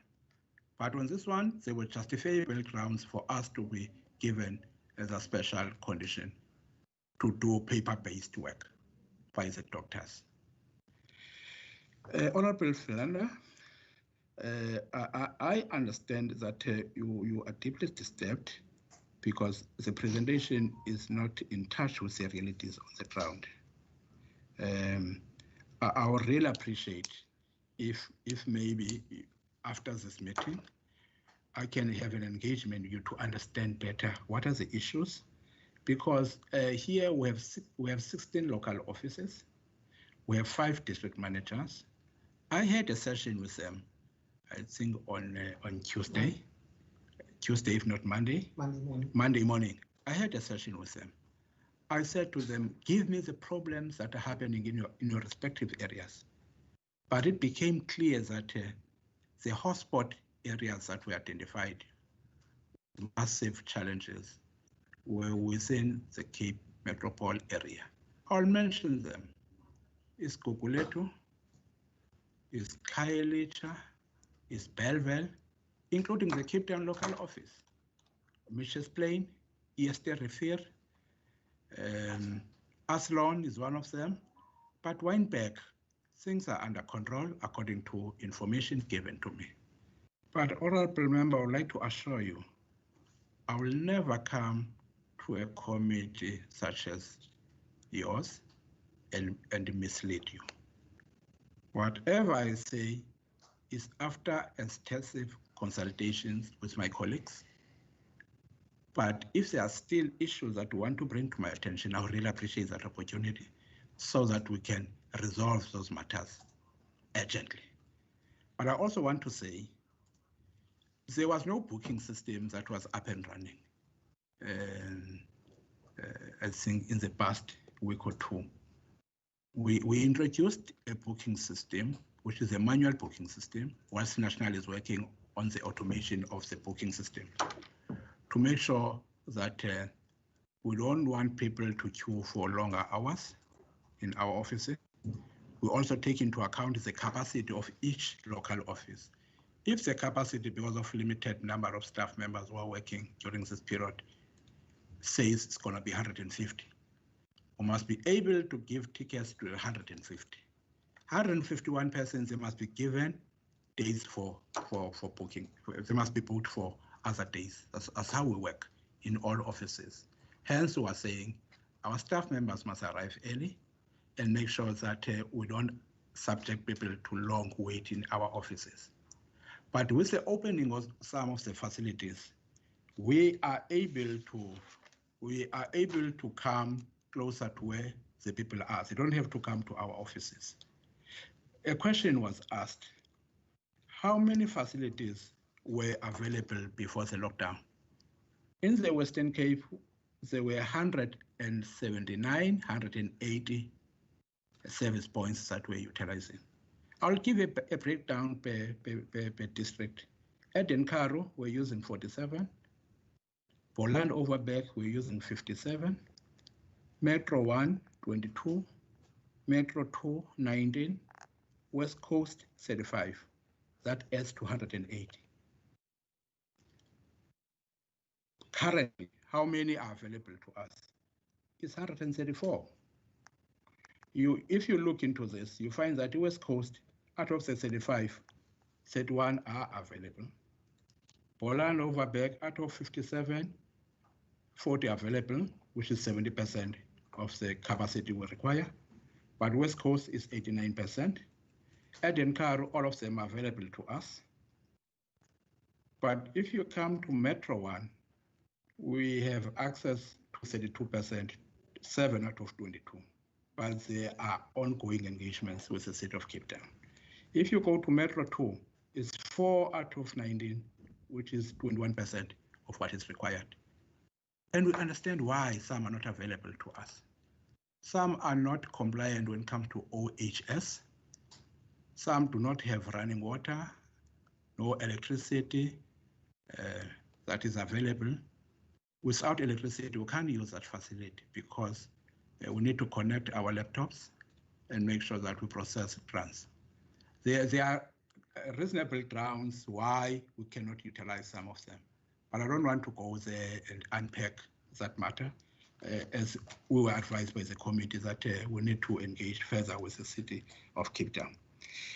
The committee, I agree, Honorable Falanda, that it needs to be improved. For instance, we need to be asking ourselves a question. Who are the public representatives in a particular area? How do we make sure that we link up with them through the municipality? Municipality must be able to coordinate us. We must be able to go and present at the municipality. And I was of the view that that's what was happening, but I'm getting a sense that it never happened. That's the sense I had, that it comes naturally. You can't go to a municipal area and not engage with the municipal leadership. You need to write a formal letter and make sure that you make an appointment, you present, you ask for assistance from them, because they are the leadership of that particular area. But it's a matter that I have noted as an oversight on our side. It's an oversight on our side. There was a panic, Honorable Member. People panicked because the letters that were given were not specific as to by when you must visit the SASSA office. There was a panic. And we admit that there were shortcomings even on our side. Hence, we have a meeting tomorrow to review our plans and make sure that we come up with achievable, measurable, realistic plans that do not go beyond 31st of March. We cannot afford to go beyond 31st of March. It must be within the current financial year.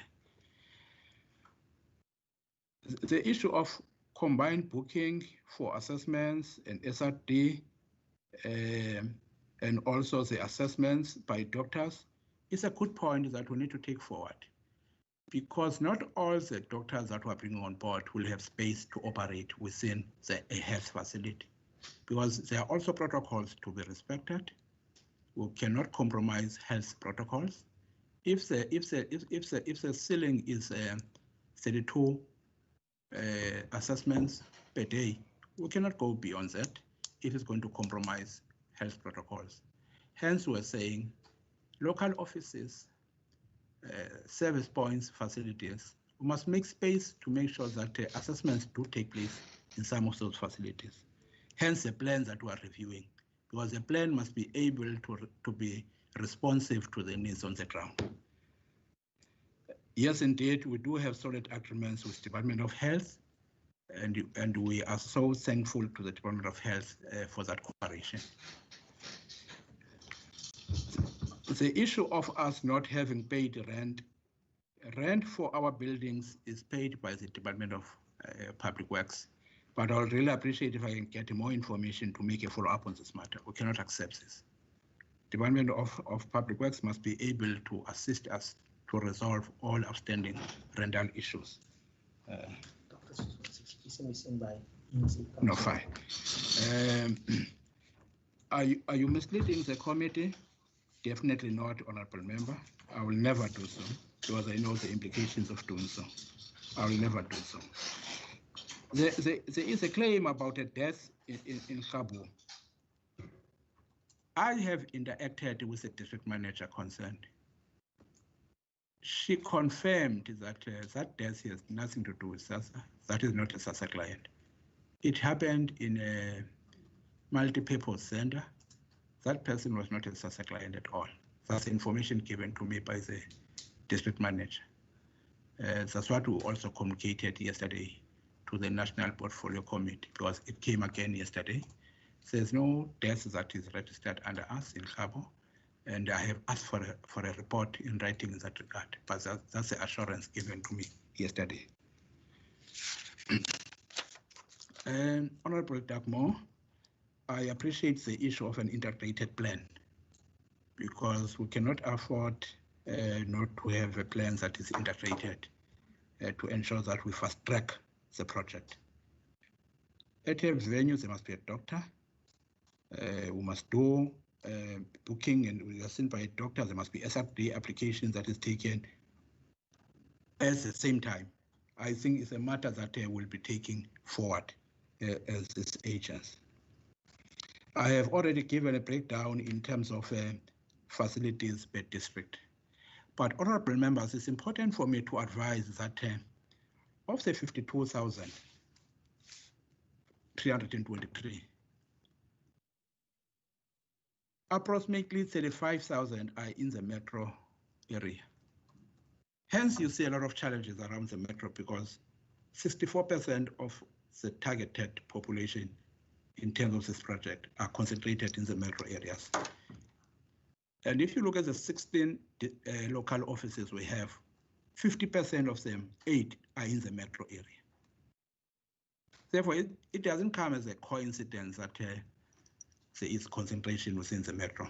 It's because a significant number of people that we need to process, they reside within the metro. Hence, I was saying we need to employ extra measures within the metro and make sure that we get more facilities, public and privately owned facilities within the metro, and also within the hotspot areas of the metro, as I have indicated earlier on. Honorable Wenger, SASSA has run out of money. The money for social grants, that have not lapsed is there. If any of these people that we're dealing with now is approved by a doctor, we'll put that person in payment. We're not going to wait for April. We're going to put them in payment. Because remember, in social grants, there are people who fell off on the system on a daily basis due to attrition. Some circumstances have changed. They're no longer eligible. Therefore, we're dealing with a moving target in both directions. Like, for instance, it could be out of the 3,573 we lost in February, some are no longer there. You know, some are no longer there. They keep on changing. Yeah. Therefore, there'll always be money to pay social grants for all those who are eligible. But here we're talking about a special category.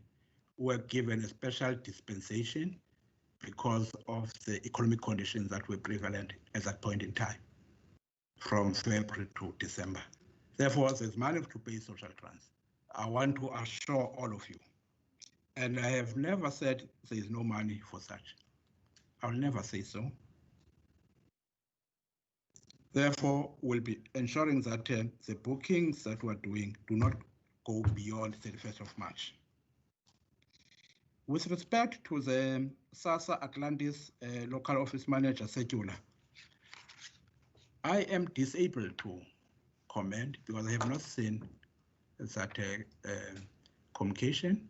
I have listened to the contents, but I cannot confirm whether it was written by him or not. Written by, yeah. Yes. It was written by a ANC councillor. I'm told it was written by a councillor, not a SASSA official. Yes. Therefore, I cannot comment on issues that are in the.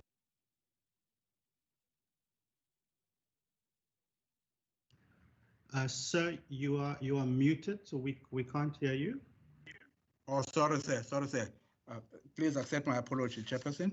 What I was saying, Chairperson, is that with regard to the circular, which is alleged to have been SMS to have been issued by my local office manager, who's based in Atlantis.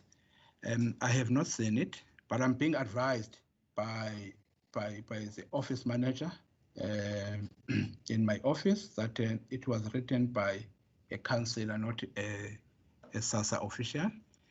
And I'm saying I'm reluctant to get into a political space because I am an administrator. I respect the political space. I don't want to get there. But I will make a follow-up and check as to who gave the councillor the contents of the correspondence that was issued to the people in that area. But we have noted the issue. Thank you for bringing it to my attention.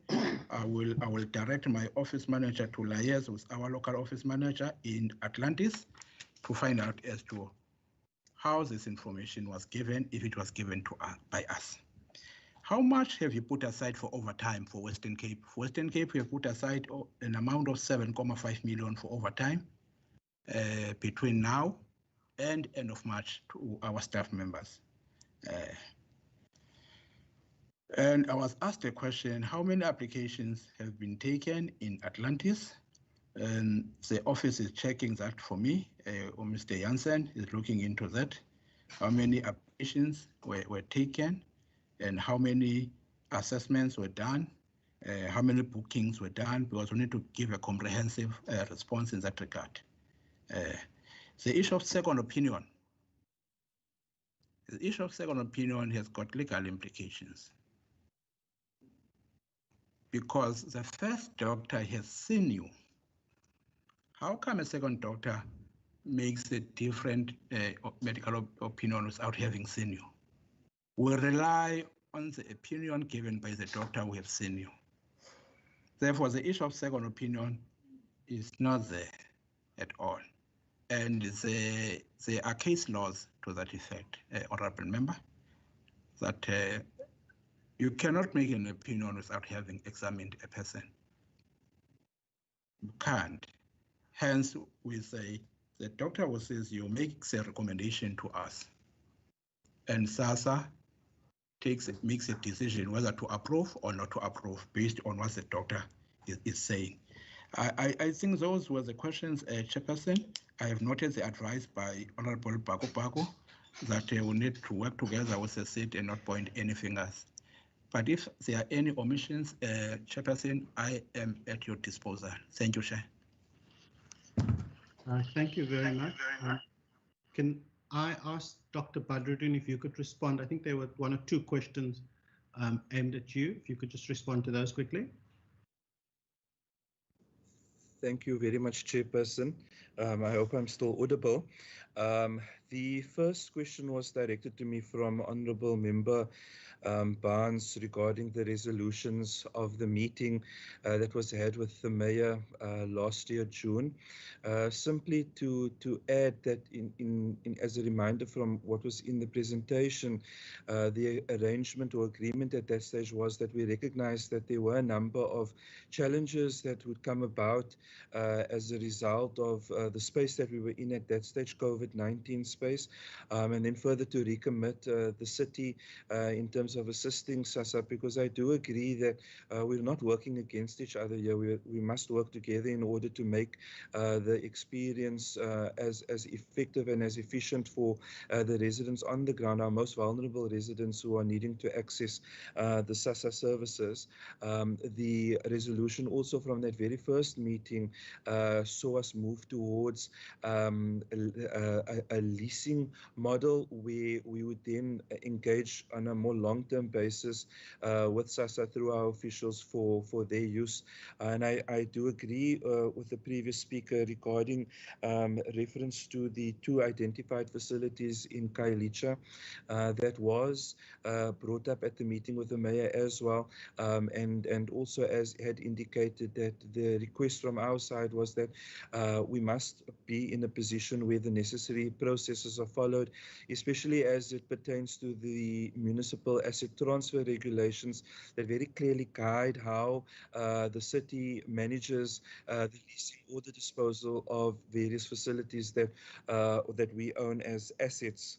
And also just to add that we've been having long engagements with SASA, not only for the past few weeks, but I would go so far as to say for the past few months, stemming more formally from the initial engagement that we had with them at the meeting with the mayor. And we will continue to do so on a more local level, as I had made clear in my presentation, through the centralized official in the city and also a representative from my office to make sure that everything can run as smoothly as possible in the space so that we can unlock any of the issues.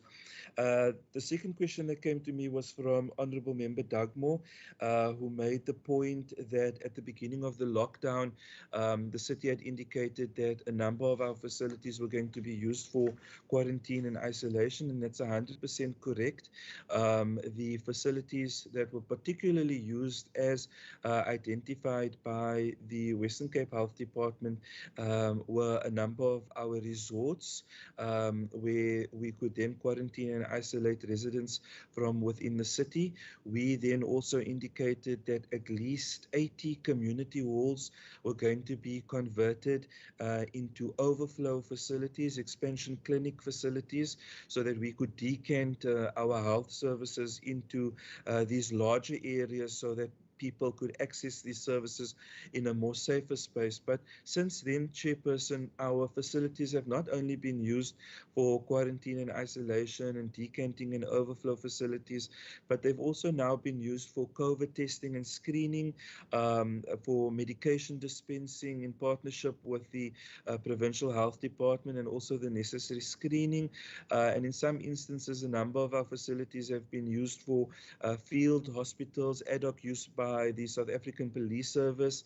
The Metro Police in our city sub-councils have made use of a number of the facilities, and then also in keeping with the mayor's priorities that he's identified during COVID, a number of facilities have been used for humanitarian projects that he has initiated, but also that other communities have initiated through the various platforms, usually led by the ward councillor as well. And these humanitarian projects include facilities where dry ingredients could be stored, but other equipment that can be stored as well for the use at soup kitchens and other food kitchens as a centralized location. So not all of our halls were used for quarantine and isolation. And I hope I've helped make it clear that there were another number of other issues and uses that had arisen through the course of the lockdown that we then opened up these facilities for, as we believed that it was necessary for us to do so.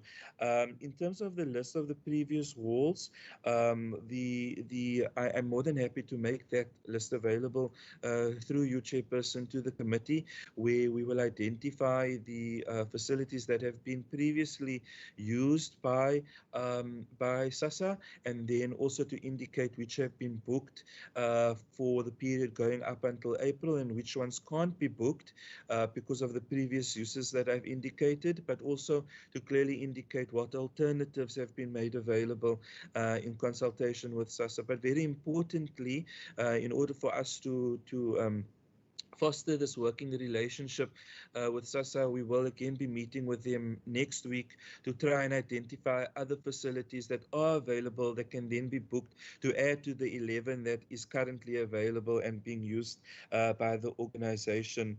Honorable Member Baku Force spoke about lack of facilities that SASSA is saying, which facilities were declined, and I'm more than happy to share that list as well with you, Chairperson, for distribution to the committee. But just to emphasize the point and agree with the previous speaker that a number of these facilities cannot be used with the current regulations that we have because of the limitations on number of people in a facility, the social distancing requirements, but also the maintenance work that has been identified that is ongoing and that's happening at the moment in terms of the occupational health and safety concerns that have been identified. And it's a fair point that must be considered. And also for me to make the point that we've used this time while in order to repair some of the facilities now that they've been closed in preparation for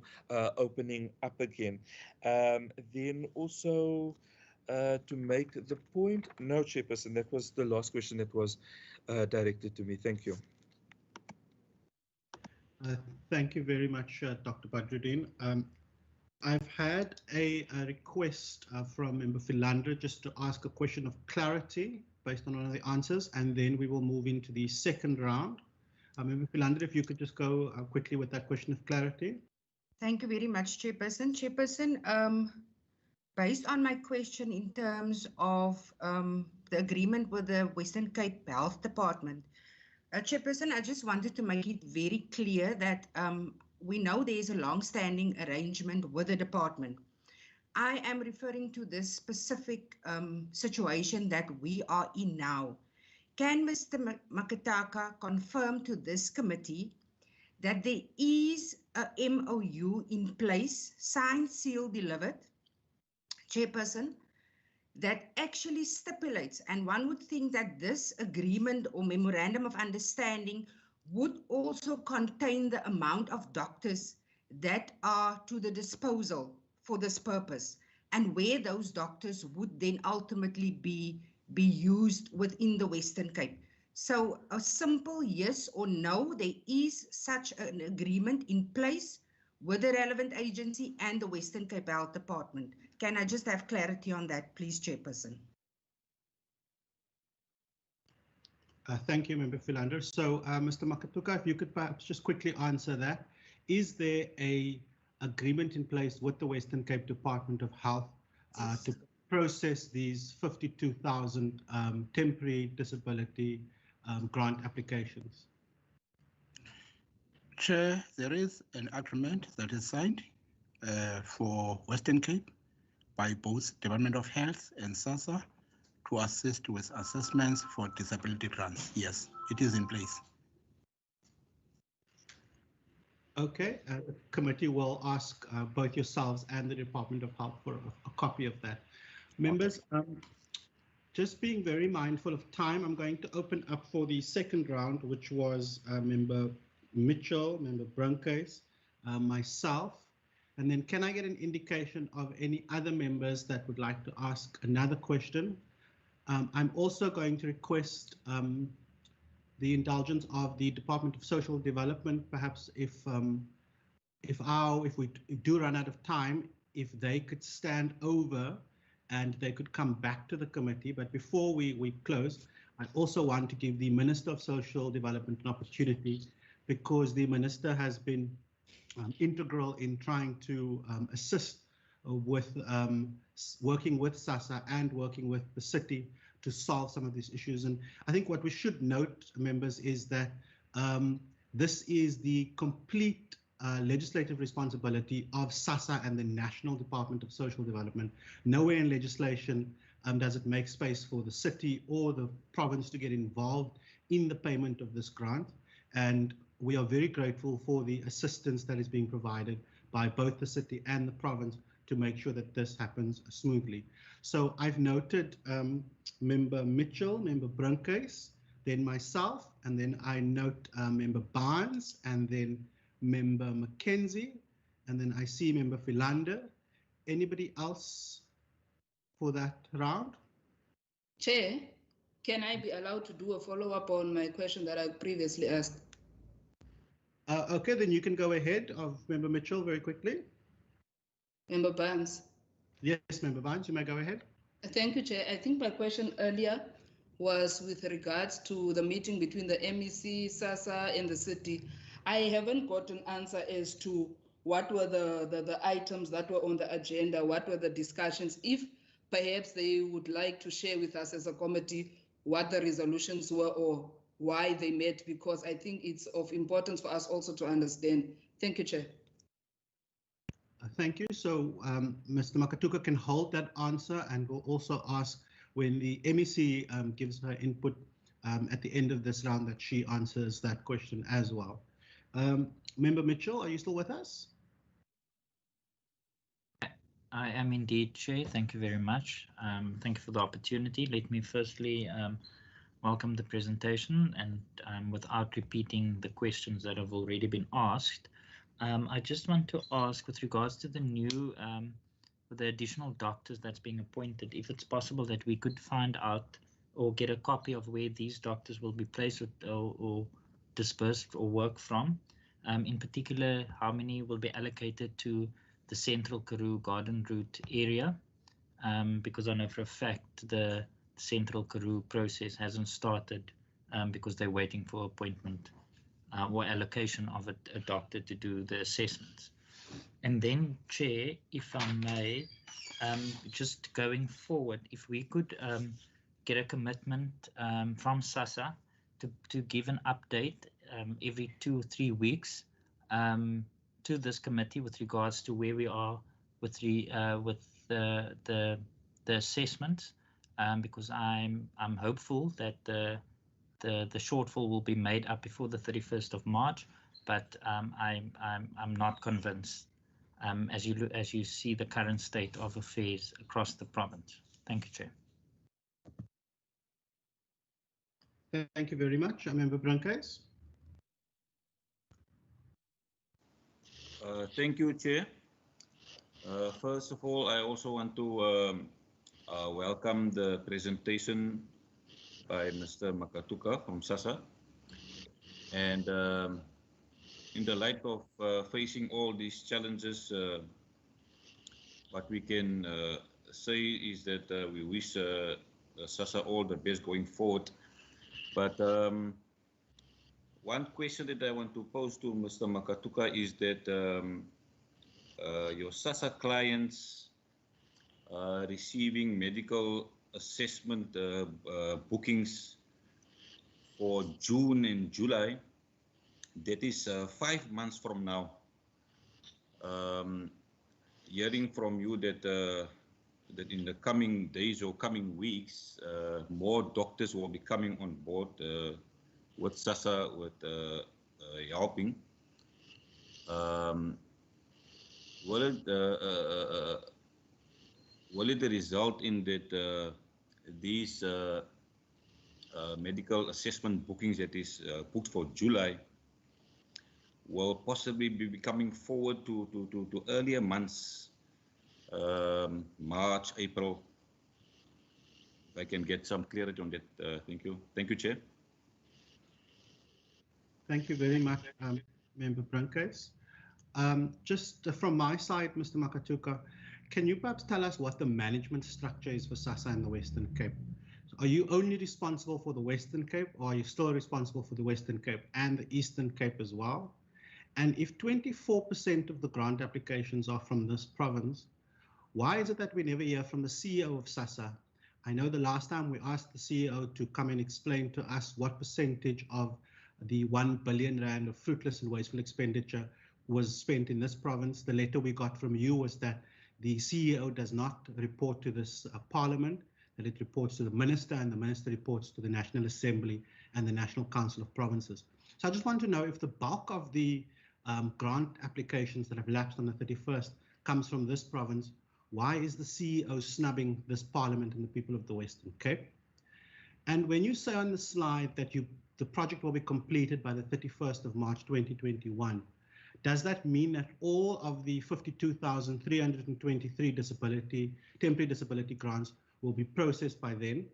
What happens to the people who have gone to the Atlantis office, which you haven't given us any data on the Atlanta office, but I've got in front of me 12 people that I've been in direct contact with who has dates to come back to SASSA for a screening appointment to get their forms that ranges from the 31st of March till the 29th of June, the 31st of July, and some up until September, and that's in 2021. So to me, it looks like there is no money for temporary disability grants, and you outline that on your presentation as well. When we look at the slides there, you indicate that if a large percentage of clients do come back for TGI, so if 80% of that is going to be approved, then you're going to need something like 800 million rand. But you're not also telling us whether that is 800 million for just the Western Cape, or is that 800 million going to be nationally? But you're saying also that you've only got 411 million rand available. So what is the issue? Is it that there's no money and that we are pushing beneficiaries' appointment dates out to July to September because we need new money to come in with the end of the financial year? And what is the actual issue? Is it the lack of money, or is it the lack of space? Because how is getting more space from the city of Cape Town and other municipalities going to help you process more applications by the 31st March deadline? And then also the 500 rand that is being made available. Now, what we should note here is that a temporary disability grant is 1,860 rand. So you're cutting out more than 1,300 rand from someone's monthly budget now, and you're giving them 500 rand only for 2 months. But how do these 52,323 people go about applying for these relief of distress grants? Is it an online application? Is it the same application using the SMS system that was rolled out during the lockdown? And what happens to beneficiaries who have contracted corona while standing in the SASSA queues? Are SASSA reaching out and assisting those individuals as well? And then once a beneficiary has downloaded the form, the medical form, can they go to their private doctor who's got a history of their their disability? Can that doctor then complete the form, and do they then come back to SASSA and that form just gets processed? I'm not quite sure what the process is, and if you could perhaps answer that question, because Honorable Wenger also asked that, and that question wasn't answered. And then if you could tell us the message that purportedly comes from the SASSA Atlantis office. You said it came from a councillor. Can you tell us which councillor is sending that message around? That's all from me for now. I'm now going to then hand over to Member Mackenzie and then Member Philander, and just being mindful of the fact that you had large chunks of time earlier, if you could just keep your responses brief. Thank you, Chairperson. I'll be quick. On the 50, and I'm going to ask again, on the 52,000 letters that were registered or sent via registered mail, can you give us one letter? You don't put a contact person's detail. I'm just trying to understand what was in the communication that was sent to those 52,000 people. Seeing that we have their contact details and you send it via registered mail, and I presume the post office, which I find extremely unlikely that they were so efficient to deliver the 52,000 letters, but I take your word for it. why have we not communicated to those 52,000 people in November or seeing that we have their contact details and the registered mail by our own admission seems to be working extremely well about what was the status quo, so these people didn't have to get inside these queues to risk their lives to get here? That will be the second question. The third question is, on the 528, and again, I can't remember, it's 552 or 58, 552 or 582 doctors. You said 148 are being trained today. I think this afternoon you're signing the agreement with supply chains. I'm struggling to understand, given the pandemic, given where we are, level 3A, where these doctors are, how did SASSA manage to find 122, 128 doctors that are going to train this afternoon to do an assessments over the next few years? Are these private sector doctors or all public sector doctors? And where are they based? The majority will be in the metro, obviously, but in Merivale, I think there's only one doctor and people go to Beaufort West. So which doctor is going to do the assessments in Merivale, in some of those smaller towns in the Western Cape, Melkos, Bosfontein, etc.? I'm really keen to know, because there's a shortage of doctors, and so I'm keen to know, how did SASSA manage to find these 128 doctors that are going to start training from this afternoon? And then my last question, Chair, earlier on I asked about the 905, and I'm going to ask about the 11,000. 11,000 number of assessments to date, 11,000, sorry, number of appointments booked, 11,744. There's still, of the 52,000, there's still 11,000 minus 52. So there's still another 41,000 appointments that have to be booked. Until when, or when can we expect those appointments to be booked? And again, how are you communicating with those 41,000? And when do you expect those appointments to be finalized? Is it until the end of March, or is it going to be until the end of December? And yeah, and why are the volunteers that you're talking about, seeing that you have these people's physical addresses, you can communicate, as you say, by registering, why don't you send those volunteers through to their homes or door-to-door campaigns, as opposed to these people living, risking their lives to come to the SASSA offices? Thank you, Chair.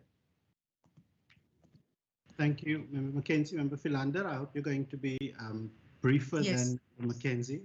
Yes, thank you, Chair. I've been covered at a large extent in terms of the lack of accountability by the CEO.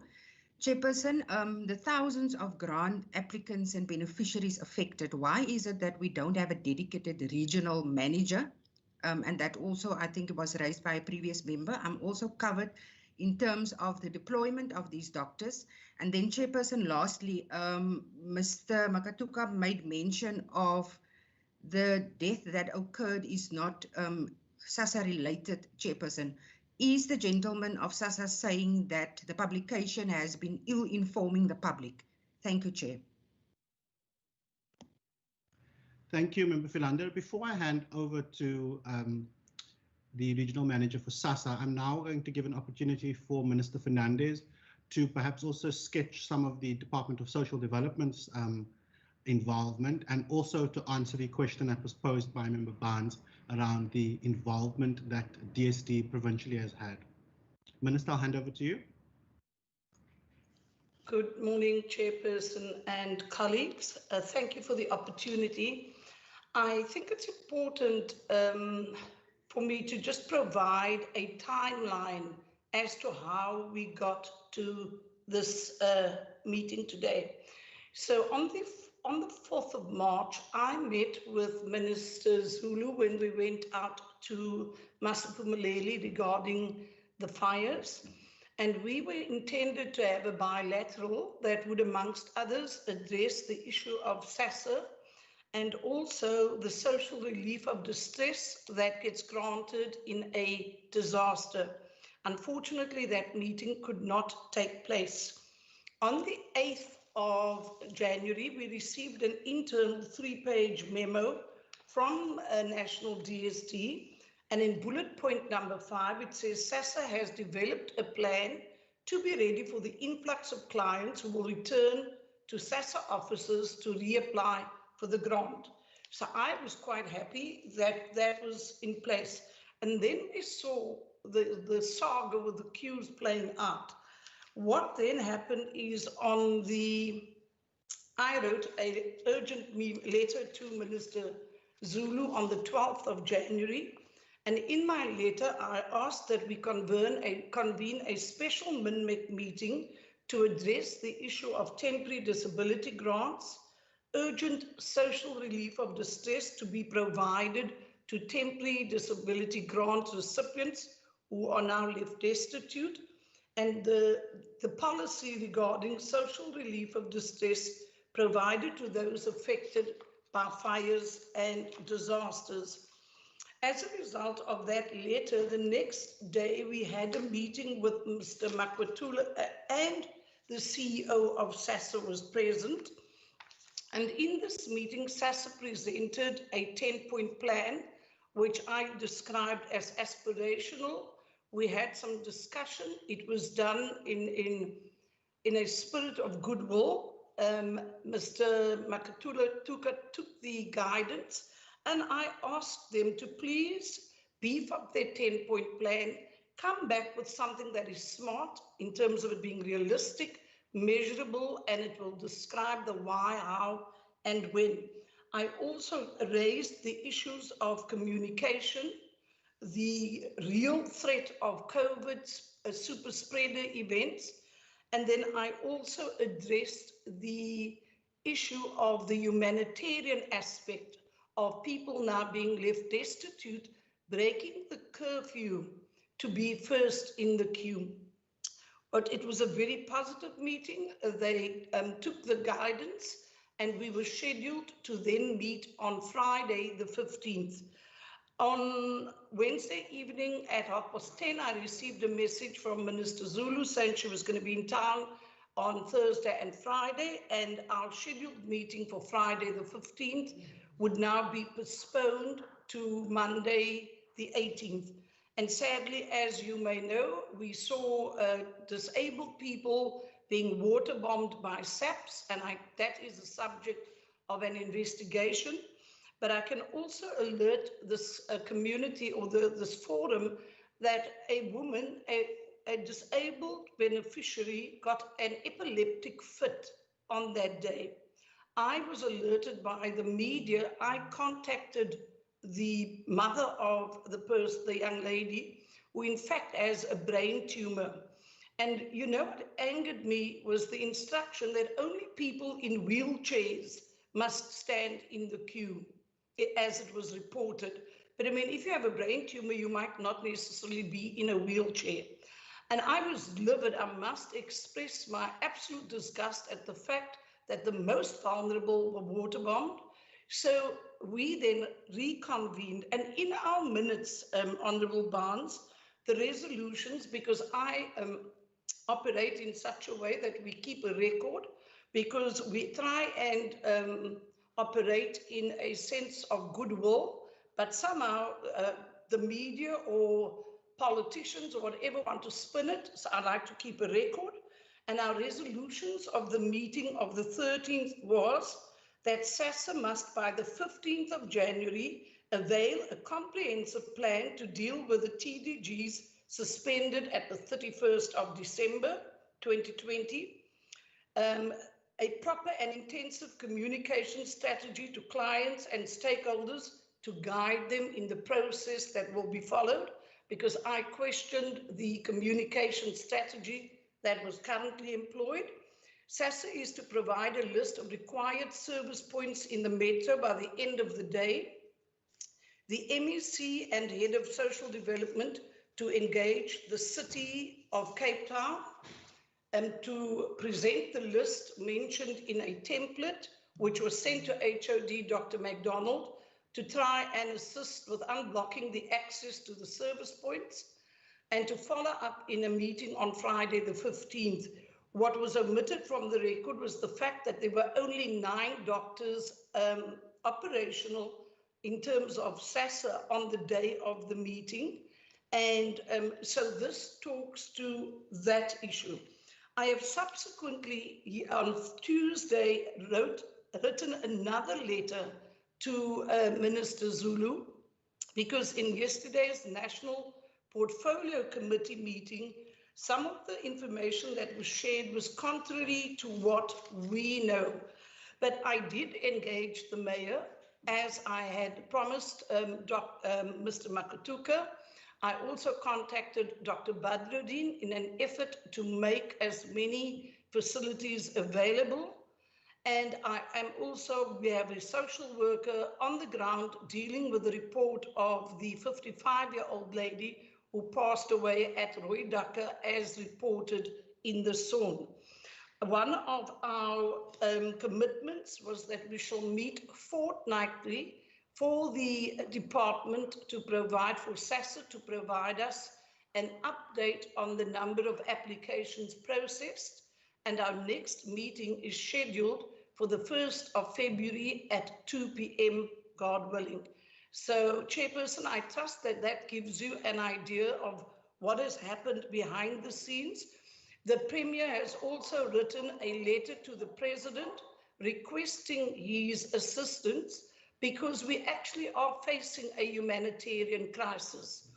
I must also bring to the notice of this forum that in the meeting on the 13th, we were not informed that an allocation which we received of 51 million was to be used for TDGs.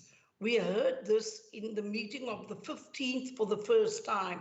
So that is a matter that Mr. Makatuka has said he would escalate to his principals to understand when and where the communication faltered.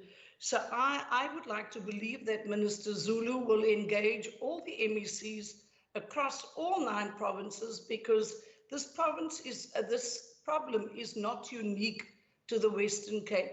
We are seeing queues in Phoenix, in Pietermaritzburg, and similarly in other provinces. So I just wanted to provide context to the forum to understand that we do have minutes. We do try and honor our commitments, and I will maintain the relationship with the city to assist as SASSA provided that template to us. We will be engaging in an ongoing basis. Thank you, Chairman. I trust that that addresses the issue. Thank you very much, Minister. Mr. Makatuka, I'm going to hand over to you for your final remarks. I also, members, just want to ask for your indulgence that we do stay behind for an extra 10 minutes just to get to our resolutions as well. Mr. Makatuka, just as a last question, if you could perhaps also tell this committee who gave the instruction for disabled beneficiaries to be water bombed at the Bellville office 2 weeks ago? Was that an instruction that came from the South African Social Security Agency?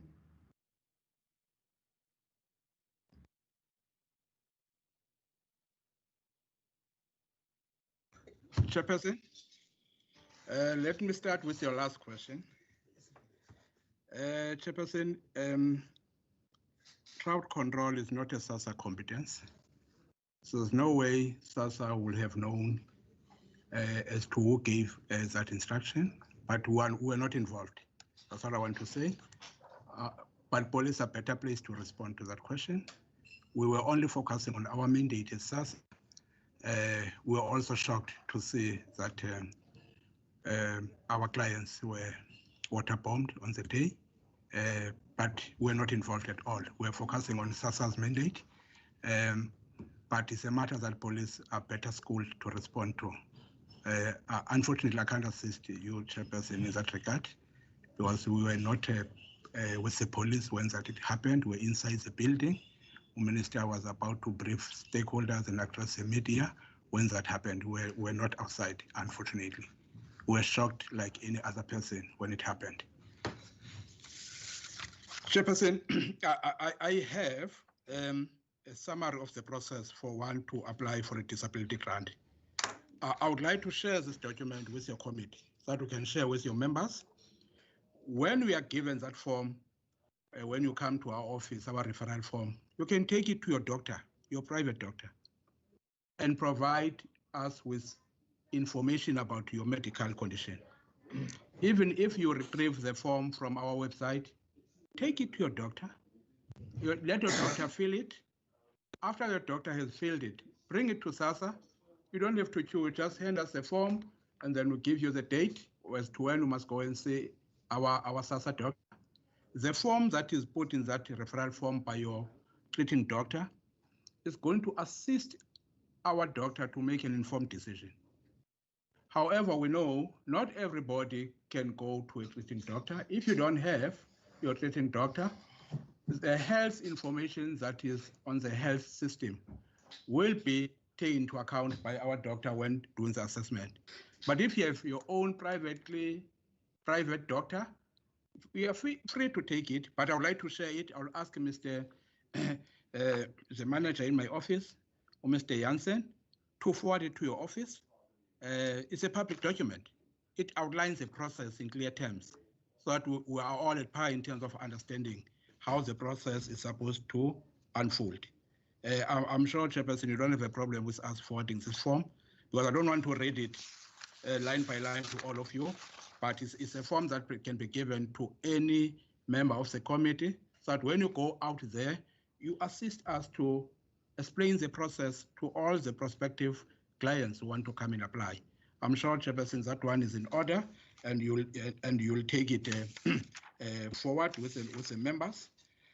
Secondly, Chairperson, I would like to confirm that what the MEC has shared with the committee is correct, and it's our understanding in terms of the work that was done behind the scenes. We are working closely with the MEC. We also get some guidance from her and advices on how best to deliver our mandate in the Western Cape. But coming to the questions, where will these doctors be operating? Chairperson, I was saying that tomorrow we will be revising our plans. We'll be able to say these doctors will be available in these facilities on these days, and we'll share that information with your good selves, because we are only concluding the contracts and the cleaning with them today. Therefore, as from tomorrow, we'll have a document that clearly indicates how many doctors will be deployed where. But I can assure you that the majority will be within the metro, but we have also received complaints from our staff members in the rural districts, that saying they don't have doctors. Like George, Neisner, there were complaints that they don't have doctors, and we are trying to fast track the deployment of doctors in those particular areas. But the list will be made available to the Honorable Committee latest by Monday as to where will these doctors be deployed. The request is that we need to make updates on a regular basis, maybe fortnightly, is well welcomed by SASSA. We'll be able that after each meeting, maybe with the Honorable MEC, we'll be able to share and copy the chairperson to disseminate that information to other members. There was a question, Chair, that was asked. What was discussed between SASSA and the mayor? We wrote a letter to the mayor requesting an audience with regard to us not having access to facilities within the city of Cape Town. The mayor accepted our request. We had a meeting with the mayor. There were two issues that we brought to the attention of the mayor. We spoke about service points for us to be able to render mobile services. And we gave them a list of all those centers that we were requiring. But the mayor did advise us that we may not get all those facilities because some are being utilized by Department of Health as quarantine sites, some for clinic purposes. We accepted that. That's the first issue. The second issue was with regard to two offices in Khayelitsha. And we were advised by the mayor in terms of the process to follow. But in principle, there was no objection, but there were administrative processes that we needed to go through. We were given a senior official within the mayor's office to work with one of our chief directors for corporate services to look into those issues.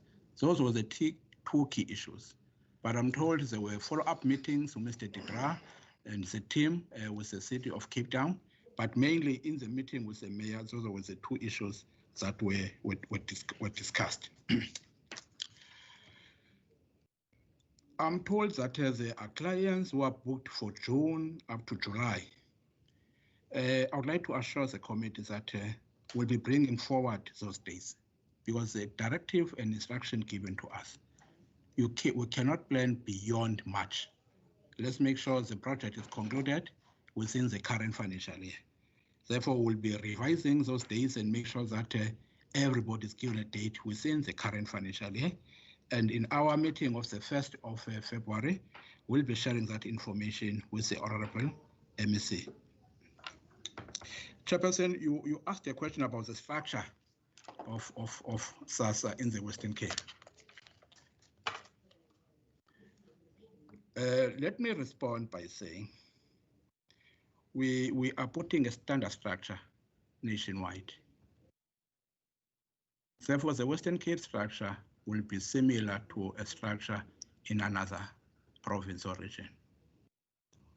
We have adopted a cluster approach when it comes to how SASSA is configured nationwide. We have 3 clusters because we're dealing with a national competence here. And all government departments and public entities who have a national competence are configured differently from the provincial arrangements. The first cluster is a Cape cluster. I'll limit myself there. Cape cluster. The second cluster is a cluster that involves KZN, Free State and Mpumalanga. The third one is Northwest, Gauteng, and Limpopo. The cluster we're in is Western Cape, Northern Cape, and Eastern Cape. We have general managers responsible for 3 areas in each province. Namely, we have a GM responsible for the core business of SASSA, which is grants administration, supported by a GM responsible for finance and another one for corporate services.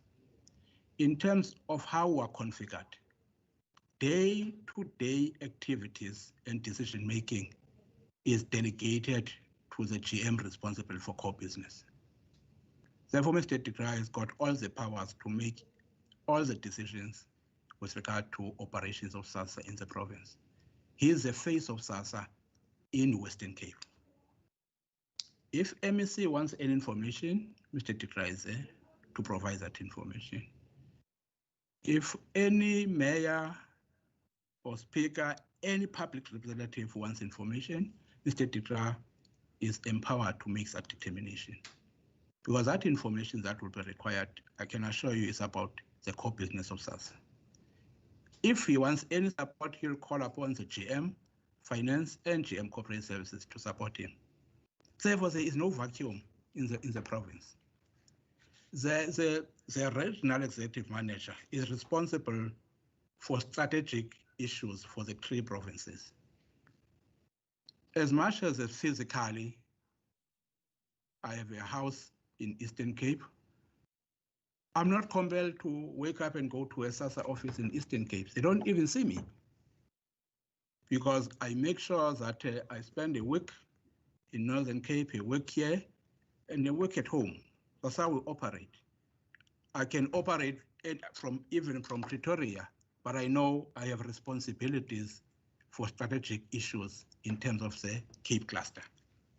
My role is to provide leadership, guidance, direction, and strategic leadership to the Cape cluster regions. But we have decision makers who are there, who are fully given all the powers. So that's how we are structured in SASSA. We used to have 9 regional heads of SASSA. We used to have 9 regional heads of SASSA, and there was no uniformity, there was no standardization, and the decision making was centralized at head office for certain strategic decisions. Now it has been taken down to the cluster heads, and we had a big ESCO at national. It was not easy to manage. Now we're trying to ensure that powers are taken closer to where operations are. Hence, we've given all GMs for grants powers to make decisions.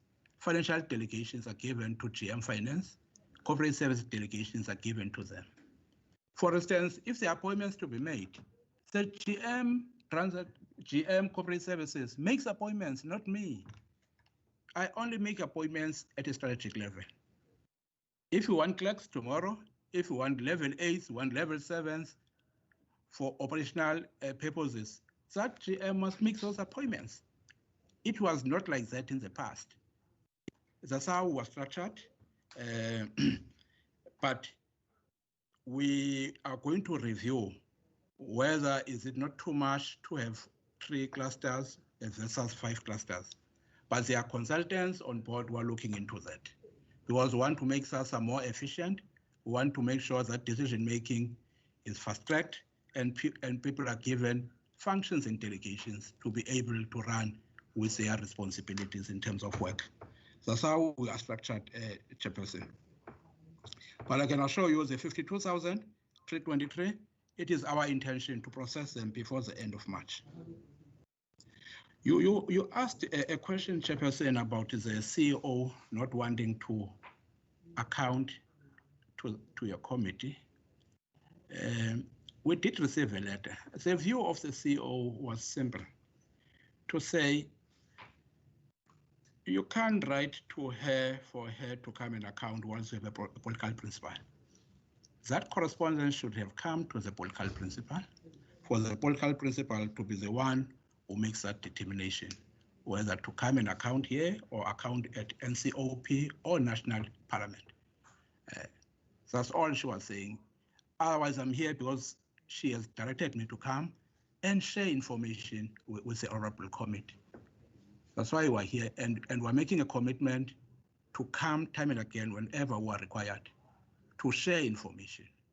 But the letter that was written was more of accounting for irregular expenditure.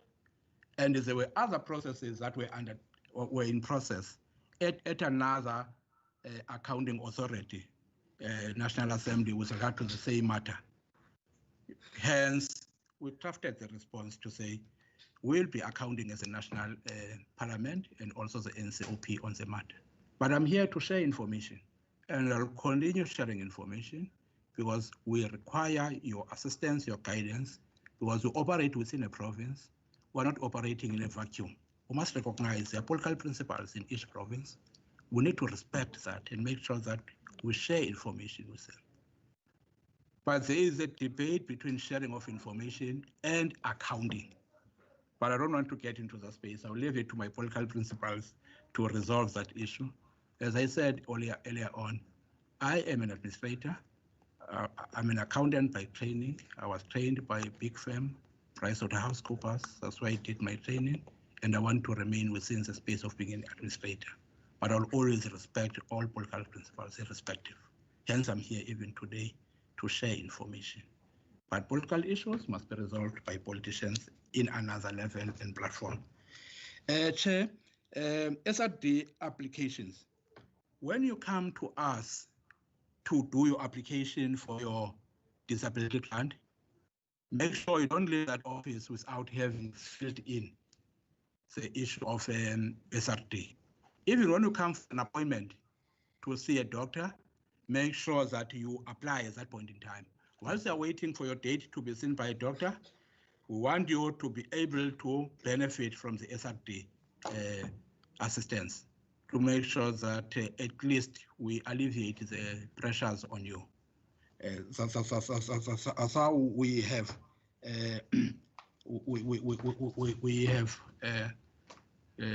issued our instructions to our offices.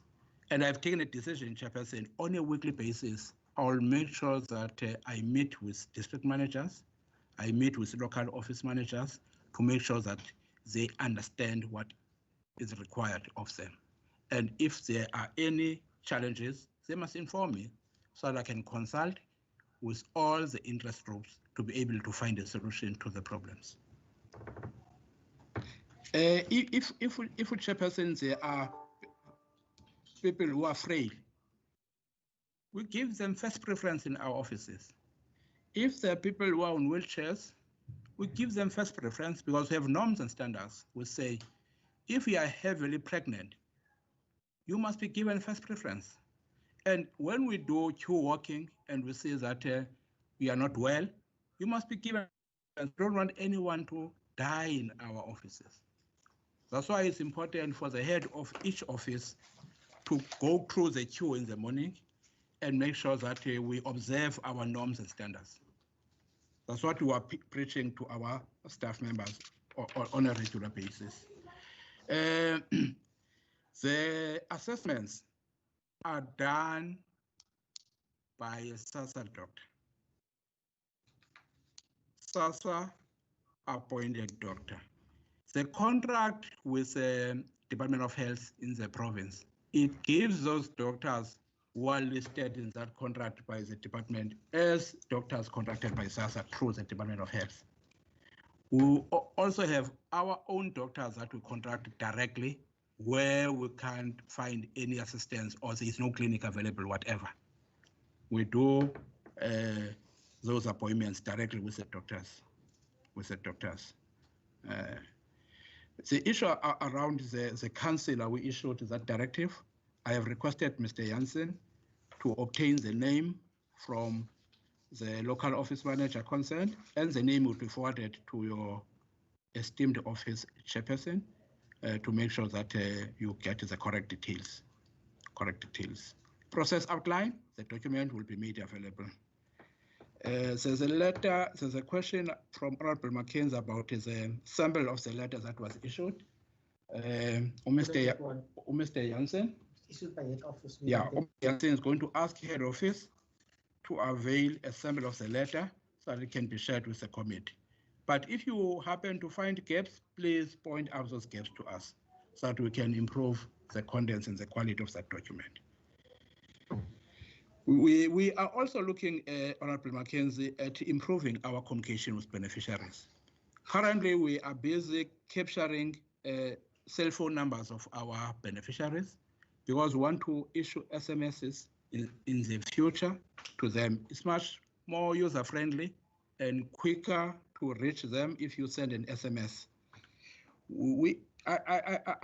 I was saying with regard to doctors, we were instructed by National Treasurer to look at the database of the Medical Health Professional Council for doctors who are registered in the Western Cape, and the number was over 4,000. The number there, and then we were able to conduct the doctors because we were asked to conduct all the doctors. 582 doctors responded to say we were willing to come on board to work with SASSA. And I assume these are private doctors, not doctors who work in the Department of Health. Because if you work in the Department of Health, you must come to us through the partnership and the contract we have with the Department of Health. 582 came forward. And before we tested that database, we had 9 privately contracted doctors, over and above the health doctors that are being utilized as per our contract. And so far, 40 out of the 582 that we are currently concluding contracts with, but it's an ongoing process. It will be nice if the entire 582 can conclude, but they've indicated their willingness to work with us, which means we have 49 privately contracted doctors for now. We still have about 542 that will be interacting with a view to contract with some of them. But they've shown an interest to work with us out of the more than 4,000 doctors on that database. The idea about volunteers to be sent to homes, we used to have home visit teams in SASSA, teams that were specializing in performing home visits. For instance, if a beneficiary is bedridden, you'll call SASSA, make an appointment, we make arrangements to go there on a particular day. But ever since the lockdown was declared and the disaster was declared, we took a conscious decision to suspend those home visit services up until the situation improves. we hope that SASSA moving forward will be considering their decision in that regard. But also staff members, especially organized labor, raise concerns to say there is a pandemic and you can't send people to homes. It's another issue that is a constraint to the strategy that we're employing in the past. Lastly, okay, Honorable Philander, the question about the RAM for Western Cape is me. I'm responsible for Western Cape. I'm responsible for Eastern Cape. I'm responsible for Northern Cape. But we have a person who makes decision in a form of a general manager for the core business in each of these provinces. In the case of Western Cape, is Mr. de Graaff, who will be retiring at the end of February. The issue about the deaths, I got information from our district manager and will be getting a confirmation in writing from her that the client who passed on in that paper center was not a SASSA client at all. Remember, when clients come to us, we do register them as they come to us.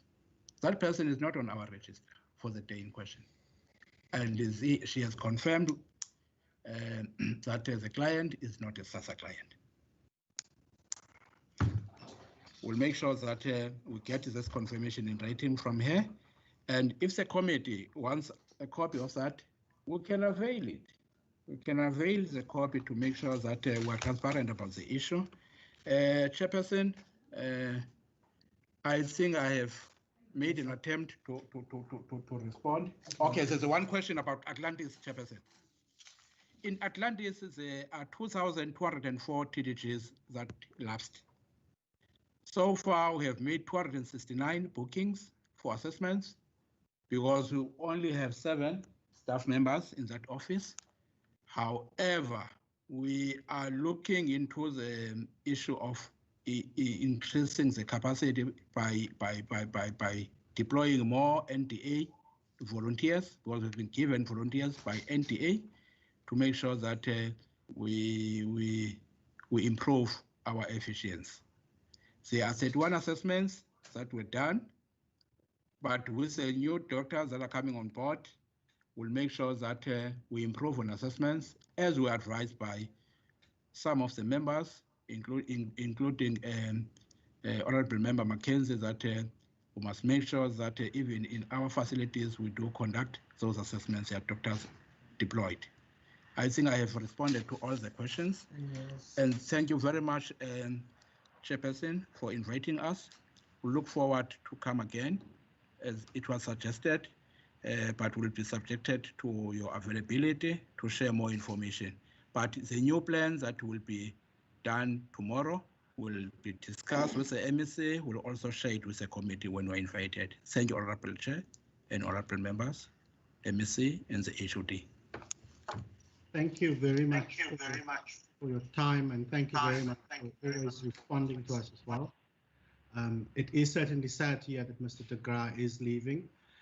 We've had very good interactions with Mr. de Graaff, and it's a great service to SASSA that you've got such a dedicated employee managing things. Just the information with regards to the process that we follow, we always write to both SASSA and the political principal, and every letter that we've sent to the SASSA CEO has gone to Minister Zulu as well. But I will engage with the Speaker of the Provincial Parliament to ensure that Minister Zulu responds to us. But once again, thank you for your time and for your responses today. I understand there was quite a lot of questions. And as this committee, we will, through our procedural officer, be sending more detailed questions because I assure you that there are many follow-up questions as well. We'll also share the resolutions of this committee, which will include a follow-up meeting so you can share an update with us as well as a plan. I've also got a document with the 13 beneficiaries from the Atlantis office who have been given those dates to come back, some as far as September, so I will communicate that to you as well. But thank you to all the SASSA employees who have, under very difficult circumstances over the last few months, been assisting community members. We do look forward to receiving that report of the death that occurred at the Grabo Tusang Center at the Gerald Wright Hall, because I have also just received a voice note from one of the children of the ma'am who died, which also indicates the same information that was shared in the press, that she did indeed die in a SASSA queue, and she was in possession of a note to say that she must come back the next day because she waited in the queue till 11, but we will share that with you as well. I really do hope that SASSA can urgently improve their operational model to ensure that we really respond to the needs of the beneficiaries, but the clarity on how you operate is very welcome. It's concerning to me that Mr. de Graa, who is the delegated authority and decision maker in this province, is currently on leave while we are busy with the crisis. And it's also concerning that he's retiring at the end of Feb. And I do hope that his replacement is in place, because we know that it can take quite a while to get employees into the public service.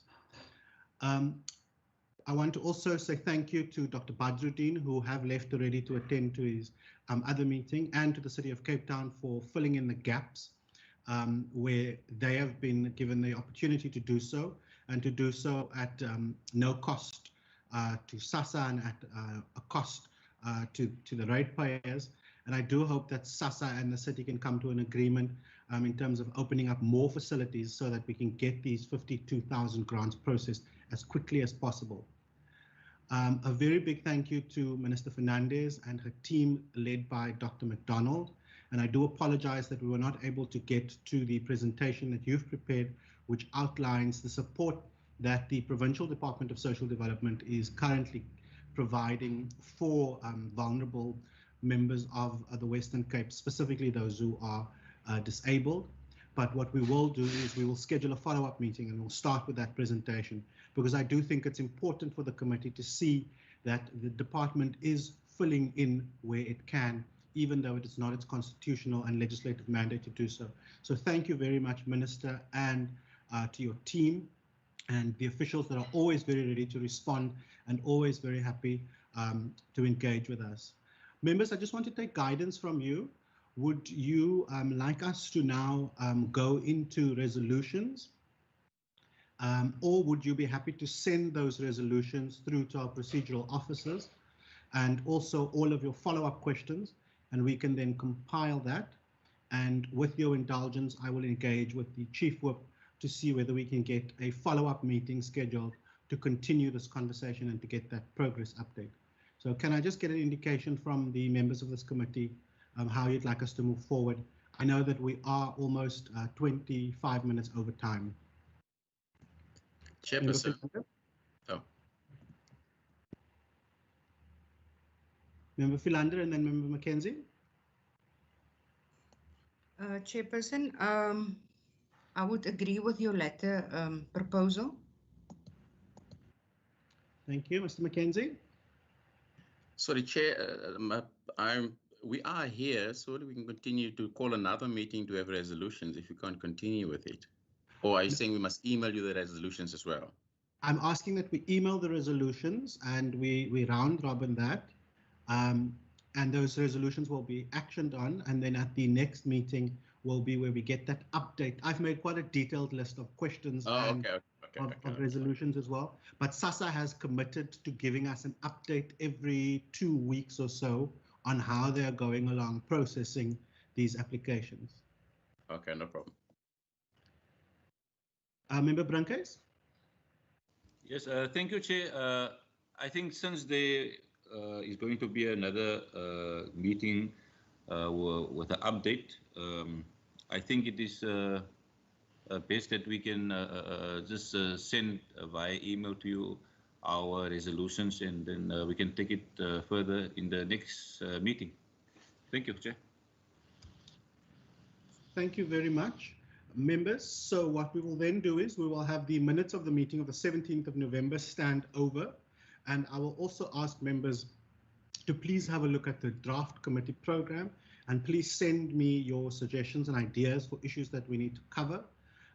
We will then, I will ask you to please send your resolutions to Nomonde by tomorrow 1 p.m. And also if you can send any follow-up questions or any new questions or any questions of clarity that we can send to either Minister Fernandez, to the City of Cape Town, and to SASSA to answer. And we will then also engage with the Chief Whip and the Programming Authority to make sure that we get another date to continue this conversation. Are there any closing issues that I've missed, members, that you'd like me to address? Nothing else?